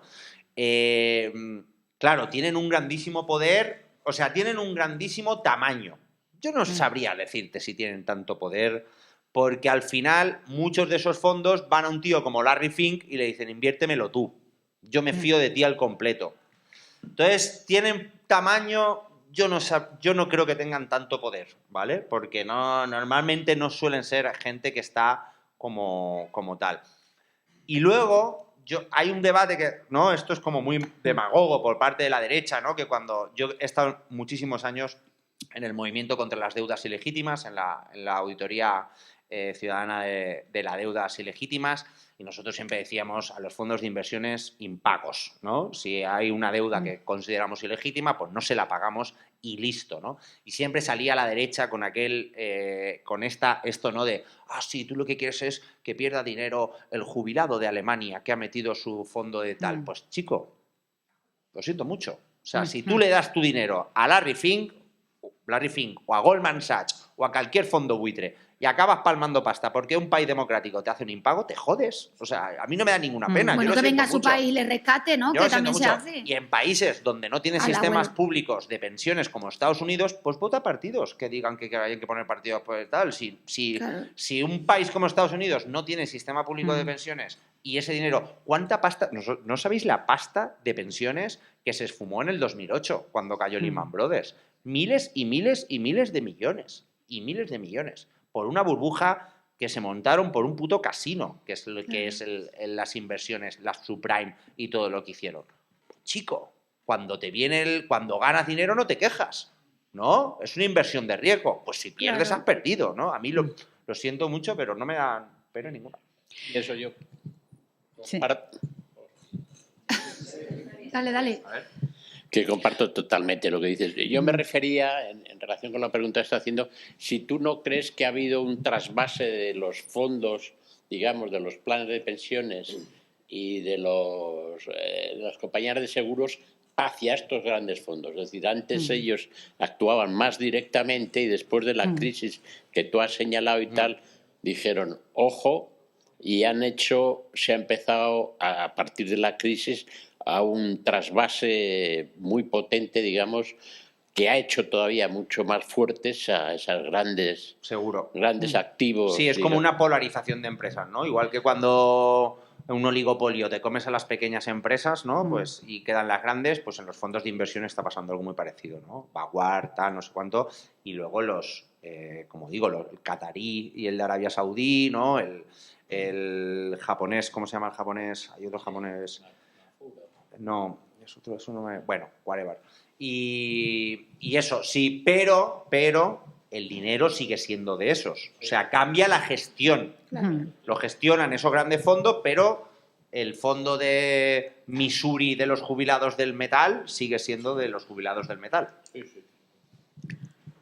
Mira, además hay un fondo institucional en Europa, que es el de las pensiones en Noruega, que además es un fondo que es algo raro, porque no es como los planes de pensiones privados, es un fondo público, pero que invierten en el mercado. Y hay una serie que se llama El Fondo... A mí no me gustó, pero... Me flipó. El próximo acto será haciendo. Pero es interesante para ver cómo funcionan, porque, digamos, los primeros capítulos es que hay una señora encargada de la inversión ética de ese fondo, que no se podía porque, claro, es un fondo institucional del Estado noruego. Y de repente viene un listillo y entonces les plantea que, bueno, que se saca más dinero especulando. Entonces... The Oil Fund, el fondo del petróleo en inglés, y el gran fondo, ¿no? El gran fondo. Buenísima, me encantó. Creo que había una mano por aquí, ¿no? Y atrás también, arriba. Sí. Ah, verdad, lo tenéis ahí, nada. ¿Voy yo? Sí. Buenas, muchas gracias. Quería plantear la cuestión de cómo hacer para recuperar o regenerar en general la confianza en lo público, y me refiero a... yo soy profe de instituto de economía, y cuando le cuento a los chicos pues el poder que tienen los fondos de inversión y pues utilizas alguna cifra de estas, ¿no? De comparar pues el volumen de activos que manejan con el PIB mundial, con el PIB de un país, ellos flipan, pero flipan para bien. O sea, dicen, wow, cómo mola. O sea, yo quiero ser ese tío. Pues no lo vas a hacer, cariño. No, por supuesto que no, pero ellos lo miran con admiración. No hay un ápice de desprecio ni siquiera por el sistema. O sea, ellos no se plantean que eso sea algo malo. Sin embargo, si les planteas que un país tiene poder, la palabra dictadura empieza a recorrer por ahí. O sea, si una empresa tiene mucho poder, eso mola. Si un país tiene poder, no. Entonces, si un país, me refiero desde lo público, ¿no? ¿Cómo podemos hacer para cambiar un poco esa idea, ¿no? Y que no asuste tanto y intentar que la gente joven y que la gente en general recupere esa confianza en lo público? Tienes un trabajo muy complicado. Tengo compañeras que son profesoras y están preocupadísimas, pero el otro día, no sé dónde vi la cifra, pero te explicaban que aquellos que no quieren pagar impuestos reciben más del Estado que los que pagamos impuestos porque tenemos un trabajo. El 80% era algo así, ¿no? Entonces, es importante explicarles que los impuestos que pagan son para carreteras, para iluminación en las calles. Es que a veces se plantean que son para pagar pensiones y para pagar el ingreso mínimo vital a un emigrante. Pero es que hay una serie de servicios y además cuanto más lujo tú tienes, exiges más servicios que los tienes que pagar con impuestos. Entonces, es importante eso, tienes un trabajo duro porque no solamente lo que puedan escuchar ellos de los youtubers y tiktokers, etcétera, que hablan de dinero como si fuese, digamos, algo que viene del maná del cielo porque ellos se están haciendo ricos, sino, digamos, los medios de comunicación, la mayoría menos El Salto y 4 más, que la ideología es un planteamiento neoliberal, que no hay que pagar impuestos, que hay que proteger a las empresas, que los ricos son los que tienen razón, pobrecito Amancio Ortega, que nos metemos con él porque no paga impuestos, pero entonces digamos que son los medios de comunicación los que están creando esa... Y ese, vamos, informaros que el día 3 de abril es el Día Internacional de Lucha contra los Paraísos Fiscales. El domingo o el sábado estuvo hablando un compañero nuestro sobre el tema de paraísos fiscales y tal en la radio. Pues es intentar colarte en esos medios, buscar esos audios y ver cómo inciden en la sociedad. Pero es una tarea complicada. O sea, yo a los profes les daría un monumento en estos momentos. Siempre ha sido muy duro, pero en estos momentos, porque en otros momentos nos educábamos de nuestros padres y los profes y poco nos enseñaban en la calle. Pero ahora mismo es que hay demasiado bombardeo para los chavales jóvenes y aquello que yo le decía a mi padre, que tú que te enteras, ahora mismo realmente no nos enteramos de lo que ellos se están manejando. Ay. Ella es madre.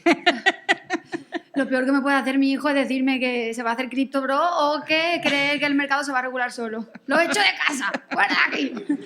¿Alguna preguntilla más por ahí? Muchas gracias por este debate y por este espacio. Creo que es absolutamente necesario y que habría que llevarlo a los grandes medios de comunicación porque estamos desinformados. El sistema educativo a mí me parece que es básico para que lógicamente se pueda cambiar esta dinámica. Creo que eso es una medida a largo plazo, pero aceptando lo de los medios de comunicación, también es verdad que por parte nuestra tenemos que hacer autocrítica de creernos todo lo que nos cuentan los grandes medios de comunicación o las redes sociales. Yo quería preguntaros en relación a esos dos oligopolios que mencionabais, que era el sector financiero y el sector energético, pero a mí me parece que también es importante el de los medios de comunicación, porque el de los medios de comunicación están controlados por el sector financiero. Entonces, yo creo que eso es importante porque se está anulando toda capacidad de debate y además dando por buenos lo que estos contertulios en los grandes medios de comunicación nos quieren comentar de cosas que son realmente mentira y que se está transformando eso como en un dogma de fe, ¿no? Incluso para el sector educativo, pues ahora los alumnos te dicen, no, es que lo ha dicho la tele o lo ha dicho un TikTok y entonces eso tiene más peso específico, pero no solamente hablo de los institutos, en las universidades, en trabajos de fin de grado, que son, digamos, los 6 últimos créditos que tienen que hacer para obtener la licenciatura y ellos se fían por lo que dice Wikipedia, literalmente. Entonces, estamos creando una generación completamente acrítica que se cree todo y que eso es lo que cuenta, que ellos, en relación a lo que decíais, ¿no?, de la información, pues hay que explicarle a los alumnos cuando se les dice que suba el salario mínimo es positivo, es todo lo contrario, porque eso perjudica a las empresas. Perjudica a las empresas y existe un gran desconocimiento. No se sabe para qué sirven las cotizaciones a la seguridad social. Eso lo preguntas incluso a lo mejor entre nosotros y no sabemos todo lo que conlleva y para todo lo que sirve las cotizaciones a la Seguridad Social. Y me parece que eso es un tema muy importante, teniendo en cuenta también el tema de siempre. ¿Por qué las pensiones son insostenibles? Son insostenibles porque ¿por qué las pensiones se tienen que abordar desde las cotizaciones a la Seguridad Social y no desde los presupuestos generales del Estado? Que ese me parece que es un tema también importante y que había que debatir. ¿Por qué? Porque detrás está pensiones privadas porque son de los bancos. Y aquí hay que desmontar muchos bulos. En el año 1995, FEDEA, Fundación Española de Economía Aplicada, que es una fundación de los bancos y de las cajas, dijo que dentro de 15 años, 2010, las pensiones estarían en quiebra. Pues después de la estafa financiera del 2008 tenían superávit. Hay que desmontar todo eso porque es lo que crea en la gente y porque además no nos cuestionamos tampoco la fiabilidad de los medios de comunicación. Tampoco es fácil, lo entiendo. Gracias porque a lo mejor me he alargado mucho. Nada. ¿Queréis comentar algo? Sobre quiénes está detrás de los fondos, pues hay un libro muy interesante que se llama Pescar el salmón, ¿sabes? Sobre los bulos también, algo puede... Que habla precisamente sobre esto. Bueno, igual porque es mi tema, un par de apuntos sobre el tema de los medios de comunicación. O sea, ya no solo de los fondos de inversión que hay detrás, que los hay, ¿no? O sea, tenemos ahí Amber Capital, por ejemplo, que tiene un 30% de prisa, ¿no? Y es un fondo de inversión puro y duro. Yo creo que va un poco más al tema de la batalla cultural, ¿no? De cuáles son esas ideologías que están impregnadas en nuestra cultura de una manera bestial y que ahora están teniendo otro tipo de evoluciones como, por ejemplo, los youtubers de Andorra o como Javier Milei, ¿no? El anarcocapitalismo, todo robo es un Estado y todas esas posiciones cada vez más extremas, ¿no? Que dicen que el mundo no funciona porque es comunista, cuando el mundo no puede ser más neoliberal. O sea, desde Thatcher hasta ahora los mercados no son cada vez más libres, pues como eso no funciona, ellos dicen que es porque es comunista y entonces tiene que ser más libres todavía, ¿no? Es como no ha funcionado lo que hemos hecho, pues tal. Pero yo creo que es un tema más de esa batalla cultural, de esas ideas que están totalmente arraigadas. Algo que decía ella antes de que todos los medios son neoliberales, ¿no? Y eso es algo que desde el punto de vista económico analizo en mi libro, ¿no? En el libro que he comentado. Incluso el medio que podríamos decir de los mainstream, de los grandes, que debería ser el que representaría a la izquierda, dentro de la economía sería 5 días, que es El País, que es la SER, ¿no? No dejan de ser socialdemocracia liberal. O sea, podrás leer en el 5 días reportajes bastante interesantes sobre temas de desigualdad, pero tú no leerás nunca en el 5 días decir vamos a expropiar Iberdrola, ¿no? Ese tipo de ideas están de la entrada de los gobiernos en las economías, del intervencionismo, están totalmente vetadas, ¿no? Y luego creo que aparte esos discursos que están tan impregnados en nuestro imaginario están en todos los lados de una forma brutal, ¿no? A mí hay gente que me viene, colegas míos que no están politizados, que me dicen, yo de los telediarios paso, que eso a mí ya, es que me aburre la política. Yo me veo El Hormiguero y Iker Jiménez. Digo, amigo. Y por la mañana Ana Rosa, digo, pues nada, no estás viendo política. Claro, no estás viendo política, te están metiendo neoliberalismo con cuchara y con Iker Jiménez ya te están metiendo extrema derecha y conspiranoiquismo chunguísimo, anticiencia en prime time en televisiones, ¿no? Entonces, como bien han dicho al compañero profesor, la gente que lidiáis con la gente joven, pues tenéis un papelón que flipas. Yo creo, o sea, por volver también a la pregunta de antes, o sea, yo comprendo en cierto modo a la gente joven, ¿eh? Porque si tú eres joven, tú has vivido en crisis. Ya ves. O sea, es que tú has nacido en crisis. Tú en el 2008 o a tus padres o a los amigos de tus padres les han quitado la casa. El paro. El paro, una década de austeridad, luego te has comido una crisis de pandemia, luego una crisis energética con una crisis de inflación. Tú has vivido en crisis. Entonces, ves a la gente que estudia en la universidad que no trabaja de lo suyo, ¿no? Que no trabaja, ¿sabes? Ves a gente que con muchos estudios y que tal, ves a gente que le pone muchas ganas a la vida y no triunfa y no hace nada.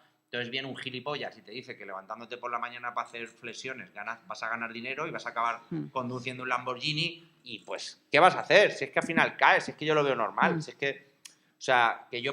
Con esto lo que quiero decir es que para mí la mejor forma de que la gente joven no caiga en esas redes es construir un futuro. Es que esa gente joven vea un futuro, vea posibilidades. Y para eso pues es un tema de educación, es un tema de desarrollo, ¿no? De no ser un país de trabajos un poco cualificados, sino que que los chavales y las chavalas tengan salidas, que tengan posibilidades, etcétera. Yo creo que va un poco por ahí, pero claro, eso es complicado. Tenemos aquí una última intervención, ¿no? ¿O hay alguna vez más? Vale, sí. Dale, compañero. Sí, bueno, muchas gracias a los tres. Yo quería preguntaros ¿qué le aconsejaríais vosotros a una persona que tiene la posibilidad de, tiene unos ahorros después de... No doy consejo de inversión. No. Que me lo dé a mí. No. Yo lo invierto muy bien. Es una norma. No específicamente, pero ¿cómo identificar? O sea, si tienes unos ahorros, pues lógicamente, habrá opciones mejores que simplemente guardarlo debajo de la baldosa, ¿no? Y después de hacerse miembro de ATAC y después de pagar la suscripción del Salto y ser cooperativista del Teatro del Barrio también. Si te sobra dinero, sí. ¿Cómo identificas tú opciones más responsables para meter ese dinero? Porque lo más fácil es ir al banco y enseguida te van a aconsejar un fondo de inversión, ¿no? Existe toda una cantidad de empresas de economía social y solidaria que son empresas que pretenden invertir en un futuro sostenible desde eco, ahora no me salen los nombres, pero que hay infinidad de empresas de ese estilo en los que, pero es indudablemente, no puedes ir al banco y decirle, oye, quiero invertir en algo social o en algo ecológico porque te invierten en Iberdrola, que son muy verdes. O sea, Luego tiene una hojita, Entonces, los bancos no son buenos consejeros si tú quieres invertir con responsabilidad social ese dinero. Entonces, te vas a ver obligado a buscar pues, empresas de economía social para invertir ese dinero. Yo, de verdad que no lo he dicho en broma, yo no doy consejo de inversión, perdona, lo siento. Pero vamos, esto tampoco es un consejo, es decir que te tienes que buscar la vida para encontrarlo, que en redes sociales, o sea, en las web puedes encontrar infinidad de cosas. ¿Alguien quiere...? Sí. Infinidad no, por ahí están en desacuerdo en esa... Fiare, vale. Mira, luego en el bar podéis comentar y dar consejitos así de... Yo como soy una tiesa, pues no me lo planteo. Pues nada, parece que ¿alguien más tiene ahí como el micrófono? Sí, perdona, que es que no veo con el foco aquí. Sí. Dinos, compañero. Si partimos de un silogismo, estabilidad jurídica, estabilidad social, estabilidad económica, digamos que ese es el contexto que los fondos de inversión necesitan para desarrollarse. Jurídica, social y económica. Cogiendo un país al azar, el nuestro, por ejemplo, si desde la izquierda se pretende movilizar a la sociedad para que haya una inestabilidad social, para que se despierte la conciencia de qué es lo que está pasando, quiénes son, y en la medida de lo posible desarrollar también, cuando se pueda, una inestabilidad jurídica para que estén todo lo incómodos posible, teniendo en cuenta que Europa va a hacer de parapeto para que esas medidas no puedan tener el calado, medidas jurídicas, medidas legislativas no puedan tener el calado que deberían de tener, y por la derecha de la derecha plantean una enmienda a la totalidad tanto al sistema europeo como al propio sistema jurídico o al territorial que nosotros tenemos, los fondos de inversión, ¿qué viabilidad tienen? Que, aparte de los 5 años que habéis comentado que son el tiempo estimado de inversión. Es decir, ¿qué escenarios se le plantean? ¿Van porque llevan tanto tiempo aquí o es un problema que se acarrea desde hace, no sé, 5, 10 años, que han llegado? Es decir, en ese contexto, tanto por la izquierda como por la derecha, ¿qué futuro se les plantea? No sé si acabo de entender la pregunta. Bueno, yo te voy a contestar a otra cosa. O sea, o a lo que yo he entendido. O sea, la extrema derecha no hace una enmienda al sistema. La extrema derecha es neoliberal, vamos, es Milei, es neoliberal, radical, anarcoliberal, pero no hacen una enmienda al sistema. No se plantean cambiar el sistema, se plantean limitar el acceso al sistema a los emigrantes, a eso. Pero si tú ves lo que tienen de programa, que es poco, ellos están encantados con los fondos de inversión, con el sistema neoliberal y vamos, si a Europa le pueden poner pegas porque, digamos, el tema de fronteras no lo controla bien, pero nada más. Yo perdóname, pero en serio, la pregunta exacta era, o sea, el tiempo que están los fondos... Dime.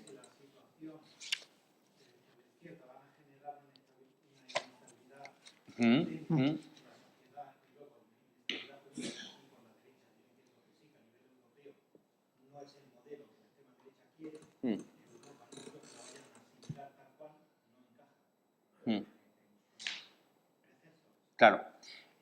Vale, entonces, bueno, ella te ha contestado un poco al tema de la parte de la derecha, ¿no?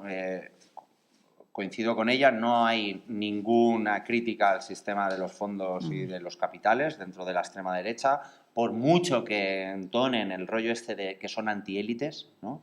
Trump y Elon Musk dicen que son antiélites, Vox con apellidos compuestos dicen que son antiélites, ¿no?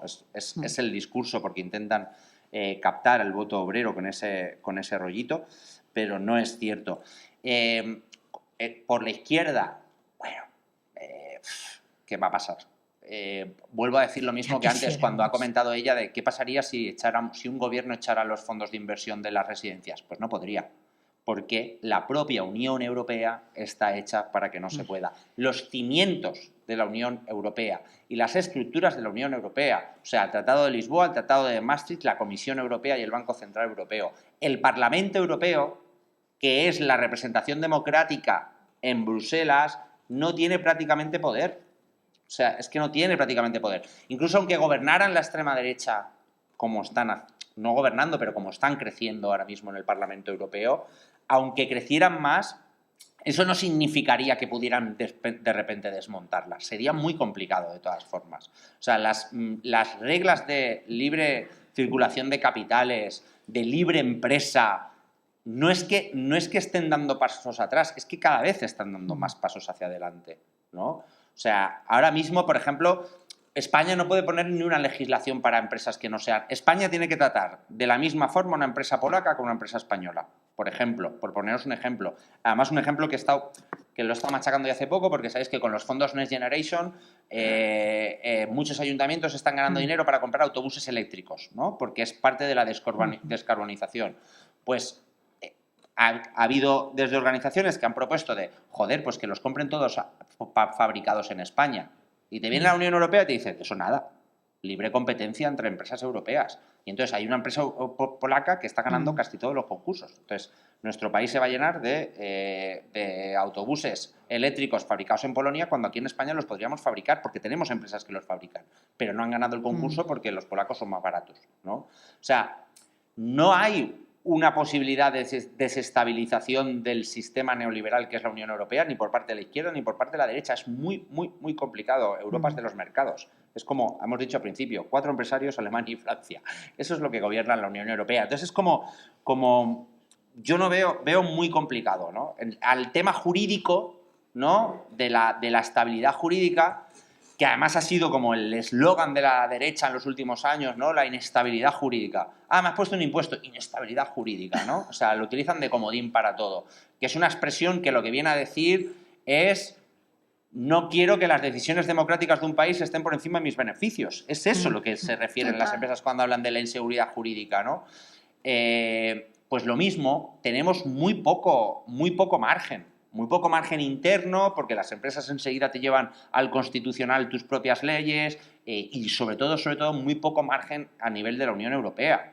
O sea, los tribunales europeos pueden fallar en contra de los estados europeos y a favor de las empresas, ¿no? Y luego además tenemos lo que decía Cuca antes, los ISDS. O sea, tribunales que dicen ser independientes, pero que lo que quiere decir es que son privados, que son capaces de decir: oye, España, tú págale 800 millones de euros a esa empresa eléctrica porque quitaste una subvención, que es lo que nos está pasando con la retirada de las subvenciones del sector eléctrico. Entonces, yo no, lo siento, soy muy pesimista en esto, pero creo que no hay muchas posibilidades por parte de social de hacer tambalear los cimientos neoliberales de Europa, la verdad. Yo creo que habría posibilidad. Hay que tener en cuenta. Luego. Hay que tener en cuenta una cosa: para acabar esto. Cómo se estructura la Unión Europea. O sea, yo os voy a hablar de las cosas que yo controlo, que es el tema de tratados. La Comisión Europea se lanza como loca a firmar tratados. Hemos firmado el CETA. El CETA tiene un mecanismo, el ISDS. Entonces, como eso afecta a la soberanía nacional, ese tratado se tiene que ratificar por cada uno de los estados. Ahora todavía no, de los 27 estados, aquí enseguida se votó en el Parlamento español y se aprobó, y sí estamos dispuestos a que nos demande las empresas de salmón canadiense o las empresas naranjeras, porque seguimos llamando a las naranjas de Valencia. Que es que es otra cosa que habría que dar para otra charla. Pero es eso, o sea, primero, la Comisión Europea firma, tiene que ratificar el Consejo de la Unión Europea, que son todos los presidentes de gobierno. Y además tiene que ser ratificado por el Parlamento. Y luego, cada país, para que se pueda aplicar el ISDS, tiene que ratificarlo en sus parlamentos. En este tema, por ejemplo, del CETA, cada país se lo ha tomado. Eso. Los belgas han decidido que ellos no. Y en el momento que un solo país decide que ellos no aceptan el ISDS, ya el tratado del CETA se queda paralizado. Entonces, es todo un mecanismo de ratificaciones, reincidencias y tal, que es complicadísimo y que la única forma, o sea, y todavía yo quiero ser un poco más optimista, es desde los estados creando una movilización. A ver, se están produciendo cambios en la Unión Europea porque ahora mismo en los países hay gobiernos de ultraderecha. Y esa movilización de gobiernos de ultraderecha están forzando unos cambios que no nos gustan, pero están forzando unos cambios en la Unión Europea. Pues de igual forma, en esa movilización a nivel estatal y crear esas dinámicas. Vamos, Marine Le Pen le van a meter en la cárcel 4 años, por ejemplo. Pero, y la movilización, el quitar la capacidad de movilización a las derechas, que son, desde la pandemia, son las únicas que se movilizan, narices, que es el problema. Entonces, quitar la capacidad de movilización a las derechas, que eso me preocupa más porque es la cosa que nos afecta a nosotros. Y empezar a salir a la calle y a movilizar a la gente y a transformar. Si esto es, decíamos, lo de pensar en local pensar en global y actuar local. Pues hay que empezar por nuestras movilizaciones aquí, porque yo quiero creer, yo ya soy vieja, posiblemente no lo vea, pero quiero creer que podemos cambiarlo, porque es que si no, compañeros, ¿qué hacemos aquí? O sea, vamos a montarnos un TikToker bailando a ver si con eso conseguimos pasta, ¿no? O sea, yo creo que... Déjame un solo para no acabar tan negativo, perdonar, para no quedar tan pesimista, ¿vale? Ya no me enrollo más. No, o sea, que contestando al compañero, yo era muy pesimista desde el punto de vista jurídico de un país o de un movimiento político de un país que pudiéramos cambiar los cimientos de la Unión Europea. Pero volviendo a la respuesta de antes, la Unión Europea ha hecho ciertos cambios, ¿no? Esto que comentaba antes, ¿no? Yo creo que ahí es donde esa puertecilla que se abre y tenemos que meter el pie para que no se cierre, ¿no? He dicho algunos ejemplos antes. Cuando saltó la pandemia pausamos las reglas fiscales. Pues si algo no sirve en crisis, no sirve cuando no estamos fuera de crisis. Las reglas fiscales deberían ser eliminadas, ¿no? Claro, esto es un largo camino, ¿no? Pero por lo menos hay que verlo. Ahora vemos que se invierte para sectores estratégicos. Vuelvo a lo de antes, hay que debatir qué son los sectores estratégicos, pero se ha abierto una posibilidad. Aquí en España, el PERTE de las baterías de los coches eléctricos. Vuelvo a repetir, esto hace 5 años era impensable, que un Estado pusiera 5.000 millones de dinero público para decir, móntame una fábrica en Sagunto y otra en Extremadura. Esto era impensable hace años y ahora es pensable, ahora se está haciendo. Entonces yo creo que ahí eso es ver la globalización y el neoliberalismo derrumbarse, que tiene su gustillo, también hay que decirlo. O sea, a mí me da algo de gustillo verlo cómo se está derrumbando todo lo que nos han metido, ¿no? Entonces yo creo que ahí es donde se abren ciertos debates que tenemos que intentar que no nos vayamos por el rollo del rearme, pero sí de la inversión pública y de tal. Y yo creo que ahí sí que hay bastantes posibilidades de que el neoliberalismo de por sí él solo se hunda y se deshaga como un azucarillo, y ahí es donde tenemos que estar para aprovechar la posición. Pues muy bien.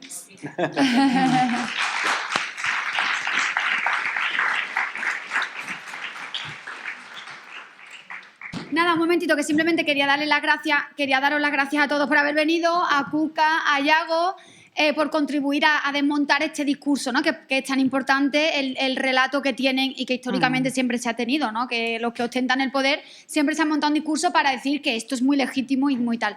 Y agradecer al Teatro del Barrio también y pues por ser este templo a la cultura y al activismo, ¿no? y al pensamiento crítico, y que si... ¿Qué? Sí, voy, un momento, por favor, que iba a decir una cosa muy importante, que ya es una frase muy bonita, muy optimista, que si hay posibilidad de que en algún momento exista una sociedad del bien común, será sin duda gracias por gente como las que estamos hoy aquí. Oye, muy bonito, Paco, hijo, ¿qué va a decir esto?